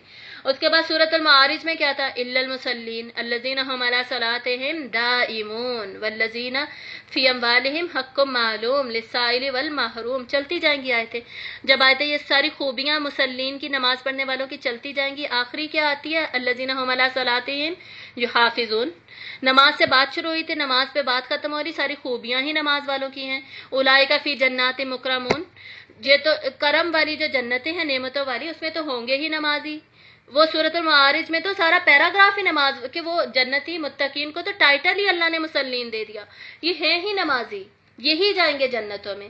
سورۃ المزمل تو پوری کی پوری تھی ہی قیام اللیل پہ، وہ پوری تھی ہی نماز کے اوپر، اور نماز میں قرآن مجید پڑھنے کے اوپر، ٹھیک ہے۔ تو اللہ کو اتنی محبوب ہے نماز، اتنی اہمیت ہے نماز کی، نماز چھوڑنے کا اللہ تعالیٰ کہتے ہیں کہ تم انسان سوچ بھی کیسے لیتے ہو۔ ہمارے آباء و اجداد میں، اسلاف میں، صحابہ کے زمانے میں جو منافقین ہوتے تھے، نماز تو وہ نہیں چھوڑتے تھے۔ اس کے بعد جتنی بادشاہتیں آئی ہیں، سارا کچھ مسلمان چلتے رہے، جتنی جو برائی ہو ان کے اندر، نماز نہیں وہ چھوڑتے تھے۔ یہ تو اب آ کے یہ پرابلم ہمارے ساتھ کریٹ ہو گئی ہے کہ ہم نماز بڑی آسانی سے چھوڑ دیتے ہیں، نماز کی اہمیت کو نہیں ہم سمجھتے، ٹھیک ہے۔ وہ لوگ نماز کی اہمیت کو سمجھتے تھے، ہم وہ نہیں سمجھتے۔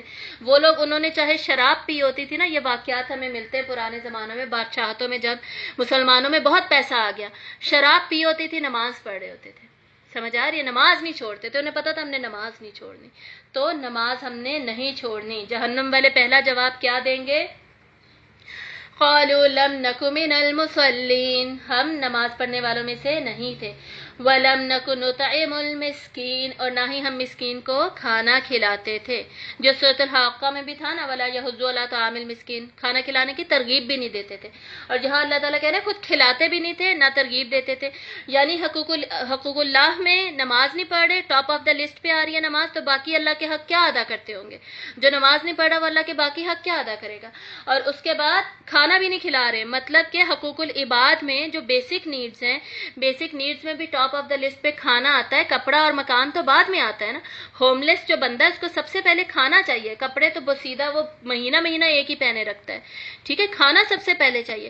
ٹاپ آف دا لسٹ پہ حقوق العباد میں وہ کھانا بھی نہیں دے رہے، کھانا بھی نہیں کھلاتے، تو یہ دو مین گناہ، مطلب اس کا یہی ہے کہ نہ حقوق اللہ کا خیال رکھ رہے نہ حقوق العباد کا خیال رکھ رہے۔ وَكُنَّا نَخُوضُ مَعَ الْخَائِضِينَ، اور بے شک تھے ہم بحث کرنے والوں کے ساتھ، یعنی ہمارا کام کیا تھا، بس بحث ہی کرتے رہتے تھے۔ کیا کہتے رہتے تھے، رفع الیدین کرنا چاہیے یا نہیں کرنا چاہیے، آمین اونچا بولنا چاہیے یا آہستہ بولنا چاہیے، فلاں کام کرنا چاہیے یا نہیں کرنا چاہیے، ہم اسی پہ بحث ہی کرتے رہتے تھے۔ نماز میں ہاتھ باندھ کے کھڑے ہونا ہے یا سیدھے کھڑے ہونا ہے، نماز پڑھنے کی ہمیں فکر ہی نہیں رہی، اور ان بحثوں میں ہم پڑے رہے۔ قیامت آئے گی کہ نہیں آئے گی، قیامت کے دن ہم کس طرح اٹھیں گے، کیسے اٹھیں گے، کپڑے پہنے ہوں گے نہیں پہنے ہوں گے، وغیرہ وغیرہ، انہی بحثوں میں ہی ہم پڑے رہے، عمل پر توجہ ہی نہیں دی، بجائے یہ کہ عمل پر توجہ دیتے، اپنا عمل تو درست کرو۔ اچھا، جو لوگ عمل نہیں کرتے نا، جو نمازوں میں پکے نہیں ہوتے اور باقی بھی پردہ بھی نہیں کر رہے، روزے تو پھر بھی کوئی رکھ لیتا ہے، ٹھیک ہے، روزوں کی میں اس لیے اگزامپل نہیں دیتی، جو لوگ نمازیں بھی نہیں پڑھ رہے ہوتے نا اور پردہ بھی نہیں کر رہے، داڑھی بھی نہیں رکھی، کچھ بھی نہیں ہے، روزے البتہ رکھ رہے ہوتے ہیں، سال میں ایک دفعہ روزے آتے ہیں، روزے رکھ لیتے ہیں لوگ، ٹھیک ہے، تو روزے رکھ رہے ہیں یا زکوٰۃ بھی دے رہے ہیں، لیکن یہاں پہ آ کے پھر لوگ ڈنڈی مار جاتے ہیں، اور یہ لوگ جو عمل میں ڈنڈی مارتے ہیں نا، آپ دیکھیے گا ان لوگوں کو یہ بحثیں بہت کرتے ہیں کہ بھائی اختلافات ہی اتنے ہیں، وہ اختلافی مسائل کو دل کھول کھول کر اٹھائیں گے، اٹھا کے انہیں ڈسکس کریں گے اور انہی کے اوپر ہی گھومتے رہیں گے. یہ نہیں کریں گے کہ جی ہم اپنے عمل کو بدل لیں یا دوسروں کا مذاق اڑانے لگیں گے. دیکھو وہ جنید جمشید اتنے چوہے کھا کے اب اس کو یاد آ گیا جی چینج ہونا ہے، میں نے اسلام کی طرف آنا ہے، میں نے دیکھو اس نے تو یہ گناہ کیے تھے، اب وہ پتہ نہیں اس کا کیا حال ہوگا. لوگ بڑی باتیں کرتے ہیں اس طرح جنید جمشید پہ یا اور بہت سارے لوگوں پر. مزید مولانا وغیرہ ان کا مذاق اڑا رہے ہوتے، دیکھو ذرا اس نے یہ کہہ دیا، اس نے وہ. یعنی بھائی جو ہو گیا یا جو کسی نے کہہ دیا اس کو فوکس آف یور کنورسیشن بنانے کے بجائے focus on your actions, on your عمل، یہ یہاں پہ کہا جا رہا ہے، بحثوں میں نہیں پڑھنا. وَكُنَّا نُكَذِّبُ بِيَوْمِ الدِّينِ، اور ہم جھٹلایا کرتے تھے قیامت کے دن کو. اب تو جو کافر ہے وہ تو زبان سے جھٹلا رہا ہے نا، جو مسلمان ہے وہ کیا کر رہا ہے؟ عمل کے ذریعے جھٹلا رہا ہے. جو نماز ہی نہیں پڑھ رہا اس کو تو بھائی یقین ہے کہ مجھے کون سا اللہ تعالیٰ نے بدلہ دینا ہے اس کا، مجھے تھوڑی جہنم میں ڈال دینا اس وجہ سے کہ میں نے نماز نہیں پڑھی تھی. یعنی اسے یقین ہی نہیں ہے بدلے پر. جب اسے بدلے پر یقین ہی نہیں ہے تو وہ اپنے عمل کو بدلے گا کیسے؟ ٹھیک ہے، تو قیامت والے دن پہ یقین کوئی نہیں ہے ان لوگوں کو. تو یہ جو سچ ہے یہ سچ بولیں گے اس دن جہنم والے لوگ. اور کس کو بتا رہے ہیں؟ یہ اصحاب الیمین کو بتا رہے ہیں. حتی اتانا الیقین، یہاں تک کہ ہمیں موت نے آ لیا، ہم پر موت ہی آ گئی. موت کو قرآن مجید میں کئی جگہ پر یقین کہا گیا ہے. ٹھیک ہے، یقین کا مطلب کہ یقینی ہے، یہ آ کر ہی رہے گی. موت ایسی چیز ہے. تو یہ کہہ رہے ہیں کہ ہم یہی سارا کچھ کرتے رہے، ہوش ہی نہیں تھا ہمیں، ہم سمجھتے تھے بڑی لمبی زندگی ہے یا اللہ تو معاف کرنے والا ہے، بس معاف کر دے گا. تو یہاں تک کہ ہماری موت آ گئی. فما تنفعهم شفاعت الشافعین، تو اب ان کے لیے نفع بخش نہیں ہوگی شفاعت کرنے والوں کی کوئی بھی شفاعت. کسی قسم کی کوئی شفاعت اب ان کے کام نہیں آنے والی. کوئی بھی آ کر کہے کہ جی اب ان کو چھوڑ دیں پلیز، یہ میری امی ہے، یہ میرے ابا ہے، یہ میرے رشتہ دار ہیں، یہ تو ہمیں قرآن پڑھاتے تھے، یہ تو ہمیں تعلیم دیتے تھے وغیرہ، کوئی بھی ٹریٹ کچھ بھی بتایا جائے، شفاعت اب کچھ نہیں کام آنے والا. کام سارا کچھ دنیا میں آنا تھا. فما لہم، ہو کیا گیا ہے تمہیں؟ عن التذکرۃ معرضین، کہ قرآن مجید سے اعراض برتتے ہو. اب یہ یہاں پر جھنجھوڑا جا رہا ہے. ٹھیک ہے، ایک طریقے سے سوال پوچھا جا رہا ہے جھنجھوڑنے کے لیے کہ آخر مسئلہ کیا ہے تمہارے ساتھ، پرابلم ہے کیا تمہاری کہ تم فما لہم، کیا ہے تمہیں؟ ان التذکرۃ معرضین، اللہ تعالیٰ کے تذکرہ سے، اللہ کے قرآن سے، اللہ کی نصیحت کو تم اگنور کر رہے ہو، اعراض کر رہے ہو. اعراض کیا ہوتا ہے؟ میں نے آپ کو لاسٹ کلاس میں بتایا تھا، کسی چیز کو اگنور کرنا اپنے مفادات کے لیے، اپنے بینیفٹس کے لیے کسی چیز کو اگنور کرنا. یعنی میں قرآن نہ پڑھوں، قرآن کی تلاوت نہ سنوں، بلکہ اپنا کوکنگ کر لوں، اپنے باقی کام کر لوں. ٹھیک ہے، اپنے مفادات کے لیے اگنور کر رہے ہیں، قرآن مجید سے نصیحت نہیں لے رہے، بیسکلی اپنے عمل میں اس کا میسج لے کر نہیں آ رہے. یہ سورۃ الواقعہ میں بھی جو آیات ہے اتنی پاورفل ہیں، اسی سے ریلیٹ کرتی ہیں جو آلریڈی ہم نے فرسٹ لیکچر میں پڑھی تھی. افبہذا الحدیث انتم مدہنون، کیا بھلا اس قرآن سے، اللہ کی اس باتوں سے تم مداحنت اختیار کرتے ہو؟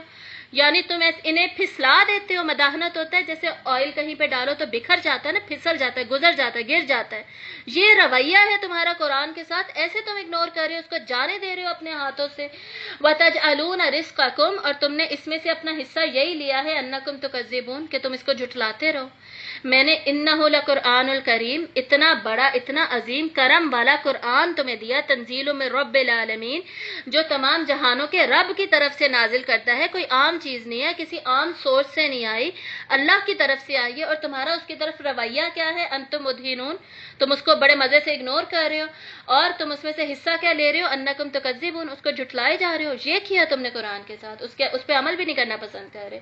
تو فما لہم، ہو کیا گیا ہے تمہیں؟ ان التذکرۃ معرضون، اللہ کے ذکر سے، اللہ کے ذکر کو ایسے تم اگنور کرتے ہو. کأنہم حمر مستنفرہ، گویا کہ وہ بدکے ہوئے جنگلی گدھے ہیں. فرت من قسورہ، جو شیر سے ڈر کر بھاگ رہے ہیں. مطلب یہ کہ پھر تمہارا رویہ ایسا ہوتا ہے کہ جیسے گدھے جو ہیں وہ شیر سے ڈر کر بھاگتے ہیں، تم اس طرح قرآن سے بھاگتے ہو. قرآن سے بچ بچ کر بھاگتے ہو کہ کہیں ہمیں قرآن کے احکامات پتہ نہ چل جائیں تو ہمیں عمل کرنا پڑ جائے گا، قرآن میں ہم جہنم کے بارے میں پڑھ نہ لیں تو ہم تو ڈر ہی جائیں گے، ایسے تم بھاگتے ہو جیسے گدھے شیر سے ڈر کے بھاگتے ہیں۔ تو میں نے ویسے آپ کو آلریڈی بتا دیا تھا سورۃ الملک میں جہنم کا ذکر قرآن میں کیوں آتا ہے، وہ بیسکلی اللہ کی مرضی ہے، اللہ کا رحم ہے کہ اللہ نے ہمیں بتا دیا آگے کھائیے، یہاں سے مت جانا، تاکہ ہم اپنے آپ کو بچا لیں، اور پھر ہم کہیں گے یا اللہ تیرا شکر ہے تو نے بتا دیا، ورنہ مجھے نہ پتا چلتا کبھی بھی۔ تو یہ اتنا بڑا احسان ہے اللہ کا، یہ رحم ہے اللہ کا، یہ اس کا مقصد صرف ڈرانا نہیں ہے، ٹھیک ہے۔ تو یہ رویہ ہے بیسکلی ان لوگوں کا۔ اب آگے دیکھیے، اور یہ صرف قرآن کی طرف ہی نہیں، یہ آخرت کی طرف بھی ان لوگوں کا یہی رویہ ہے۔ بل یرید کل امرئ منہم ان یؤتی صحفا منشرہ۔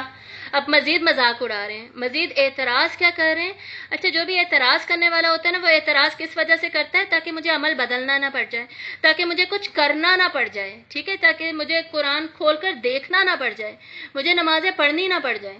اب مزید اعتراض کیا کر رہے ہیں کہ بلکہ ان میں سے ہر شخص یہ چاہتا ہے کہ اس کو کھلے صحیفے پڑھائے جائیں، پکڑائے جائیں، یعنی مجھ پہ کیوں نہیں بھائی قرآن نازل ہوا؟ یہ مشرکین مکہ کہا کرتے تھے کہ یہ جو قرآن نازل ہونا تھا، یہ ہم اللہ تعالیٰ ہم سب کو الگ الگ وحی دے دیتے نا، الگ الگ مل جاتا تو ہمیں پتہ چل جاتا کہ بھائی یہ سچ ہے، وحی واقعی اللہ کی طرف سے آ رہی، ہم عمل کر لیتے۔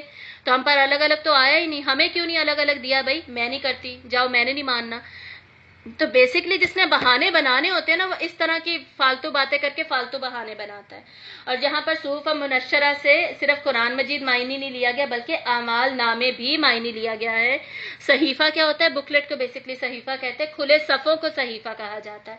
تو ہر کوئی یہ چاہتا ہے کہ اس کو الگ الگ اعمال نامہ پہلے ہی پکڑا دیا جائے، تو ہمیں ابھی کیوں نہیں دے دیا جاتا؟ مطلب مذاق اڑا رہے ہیں کہ جو چیز قیامت والے دن ملتی ہے، بھائی اگر واقعی ملنی ہے، سچ ہے، تو ابھی ہمیں پکڑاؤ نا، دکھاؤ نا مجھے، ابھی دو نا مجھے، تاکہ مجھے پتا چلے یہ سچ ہے۔ تو یہ مذاق اڑا رہے ہیں۔ کلا بل لا یخافون الآخرہ، ہرگز نہیں، یعنی ان کی یہ ساری باتیں غلط ہے، جھوٹ ہے، یہ غلط ثابت ہوں گے۔ اصل بات یہ ہے کہ وہ آخرت کا خوف ہی نہیں رکھتے، تو یہ سارا ان کا یہ رویہ کس وجہ سے ہے؟ آخرت سے ڈرتے ہی نہیں ہے، یقین ہی نہیں ہے آخرت پہ۔ کلا انہ تذکرہ، بے شک، کلا کا مطلب ہرگز نہیں، یعنی ان کی یہ سوچ بھی غلط ہے۔ اور آگے اللہ تعالیٰ کہہ رہے انہ تذکرہ، بے شک یہ تو ذکر ہے، یہ تو یاد دہانی ہے، یہ تو نصیحت ہے۔ قرآن مجید کیا ہے؟ تذکرہ ہے۔ تذکرہ پہ اب کئی دفعہ ہم بات کر چکے، آگے دیکھیے، فَمَن شَاءَ ذَكَرَ، اب جو چاہے اس میں سے نصیحت لے لے، اختیار تو بھائی اب تمہارا ہی ہے، جتنا سمجھانا تھا سمجھا دیا، قرآن میں اس صورت میں جتنا میسج دینا تھا میسج دے دیا، اب آپ کے اوپر ہے، آپ نصیحت لینی ہے لے لے، نہیں لینی آپ کی مرضی۔ وَمَا يَذْكُرُونَ إِلَّا أَن يَشَاءَ اللَّهُ، اور نہیں نصیحت لے سکتا کوئی بھی مگر جب کہ اللہ چاہے۔ مطلب کیا ہے؟ اللہ نے ہمیں اختیار ضرور دیا ہے، لیکن ہمارا اختیار اللہ کی مشیت پر ڈیپینڈنٹ ہے، اللہ کی مرضی ہوگی تبھی ہم اس اختیار کو ایکسرسائز کر سکتے ہیں۔ اب اللہ کی مشیت، اللہ کی جو مشیت ہے نا، بیسکلی اللہ کی مرضی، اللہ تعالیٰ ہدایت کسے دیتے ہیں؟ اللہ تعالیٰ نے قرآن مجید میں بار بار بتا دیا، جو ہدایت کا طلبگار ہے، جو ہدایت لینا چاہتا ہے، اسی کو اللہ تعالیٰ ہدایت دیں گے۔ جو لینا ہی نہیں چاہتا، پھر اللہ کی مشیت اس کے لیے ہوتی ہی نہیں ہے، وہ لے ہی نہیں پاتا۔ جو اعراض کر رہا ہے، جو مذاق اڑا رہا ہے، جو اعتراضات لگا رہا ہے، پھر اللہ کی مشیت کیوں ہوگی اس چیز کے لیے؟ ٹھیک ہے، تو اس کو پھر اللہ تعالیٰ اپنی مرضی میں اس کو شامل ہی نہیں کرتے، وہ پھر الٹیمیٹلی چوز ہی غلط رستہ کرتا ہے اپنے لیے۔ ٹھیک ہے، یہ یہاں پر کہا جا رہا ہے، یہ جو ٹاپک ہے نا، یہ اس آیت کا پرٹیکولرلی، اس پہ بہت ہی لمبی لمبی بحث ہے، کتنے زیادہ آورز کی، اگر اس کو ہم چھیڑیں گے نا تو بڑا ہی لمبا جائیں گے، ختم نہیں ہوگی یہ بات کبھی بھی۔ تو بس اس کا کانسیپٹ سمجھ لیجئے، اور آگے اب اس آیت کو کنکلوڈ کرتے ہیں۔ هو اہل التقوی واہل المغفرہ، وہی تقوی کے لائق ہے اور وہی مغفرت کرنے والا ہے۔ مطلب کہ ابھی بھی وقت ہے، توبہ کر لو، سدھر جاؤ۔ جیسے سورۃ المزمل کا بھی اینڈ کہاں پر ہو رہا تھا؟ انکا غفور الرحیم، انہو تھا یا انکا تھا؟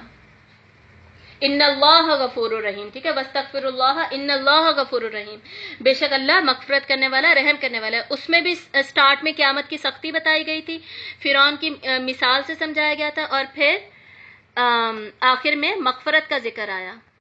یعنی بات شروع ہوئی تھی سختی سے اور بات ختم ہو رہی ہے اللہ کی نرمی پہ کہ اللہ کی رحمت سے مایوس مت ہو. یہ اتنا زیادہ تمہیں وارن کیا جا رہا ہے، بتایا جا رہا ہے تاکہ تم سیدھے راستے پر آ جاؤ. یہ اللہ کا رحم ہے کہ اللہ تعالیٰ نے ہمیں بتا دیا.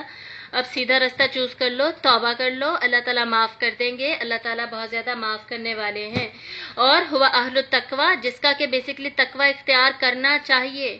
جو تقوی کے لائق ہستی ہے اسی کا تقوی اختیار کرو. لوگوں سے مت ڈرو، لوگوں کی باتوں میں مت آؤ. اللہ سے کانشیس رہو، کانشیسلی اللہ تعالیٰ کے احکامات پر چلو، گناہوں کو چھوڑتے رہو. اور جو مغفرت دینے کا اہل ہے اسی سے مغفرت مانگو، اسی سے مغفرت مانگتے رہو تاکہ آپ بچ جاؤ، تاکہ سارے کے سارے بچ جاؤ. اب آج ہم اس کی تلاوت سننے کے لیے جا رہے ہیں شیخ عبدالعزیز الزہرانی سے. بہت ہی خوبصورت انہوں نے سورت کی تلاوت پڑھی ہے نا، بہت ہی زیادہ. یہ تو سن کے میں نے یہ سورت یاد کر لی تھی، یہ والی تلاوت. تو اس کو بہت ہی دھیان سے، بہت ہی شوق سے سنیے گا اور دیکھیے گا کیسے ترتیل سے یہ پڑھتے ہیں.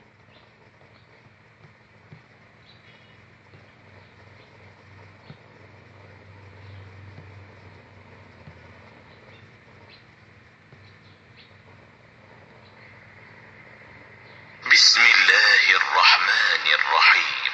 يا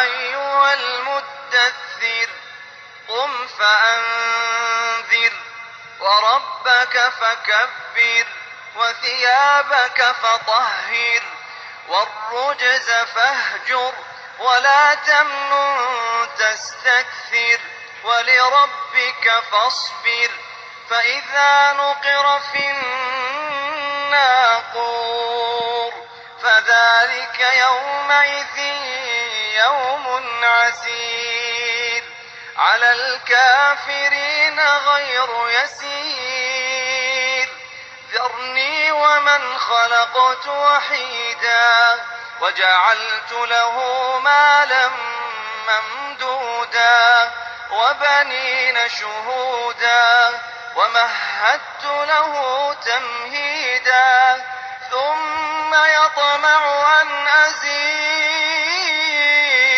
كلا إنه كان لآياتنا عنيدا سأرهقه صعودا إنه فكر وقدر فقتل كيف قدر ثم قتل كيف قدر ثم نظر ثم عبس وبسر ثم أدبر واستكبر فقال إن هذا إلا سحر يؤثر إن هذا إلا قول البشر سأصليه سقر وما أدراك ما سقر لا تبقي ولا تذر لواحة للبشر عليها 19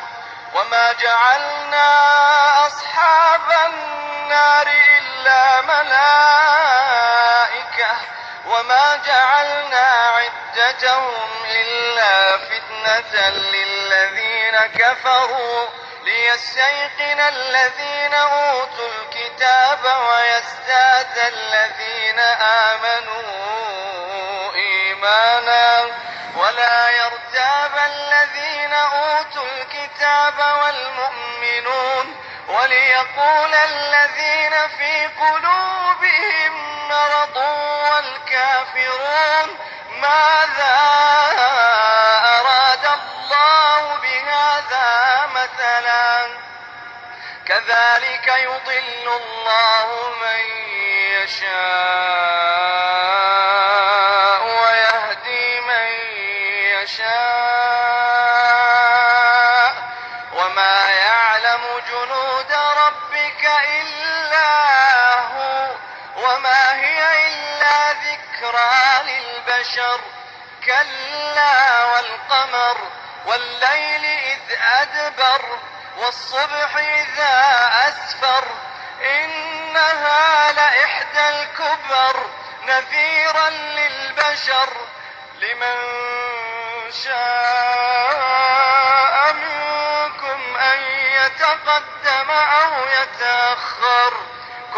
نفس بما كسبت رهينة إلا أصحاب اليمين في جنات يتساءلون عن المجرمين ما سلككم في سقر قالوا لم نك من المصلين ولم نك نطعم المسكين وكنا نخوض مع الخائضين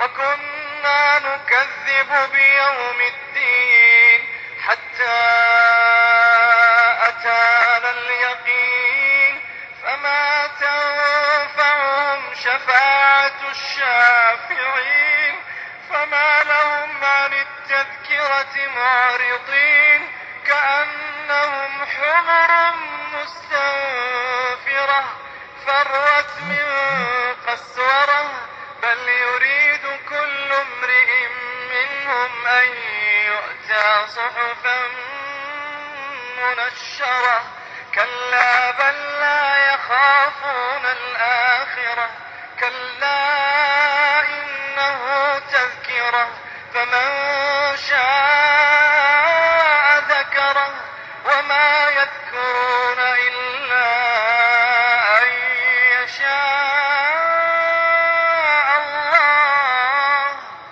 هو أهل التقوى وأهل المغفرة هو أهل التقوى وأهل المغفرة وآخر دعوانا عن الحمد لله رب العالمين سبحانك اللهم وبحمدك نشهد أن لا إله إلا أنت نستغفرك ونتوب إليك. السلام علیکم ورحمۃ اللہ وبرکاتہ.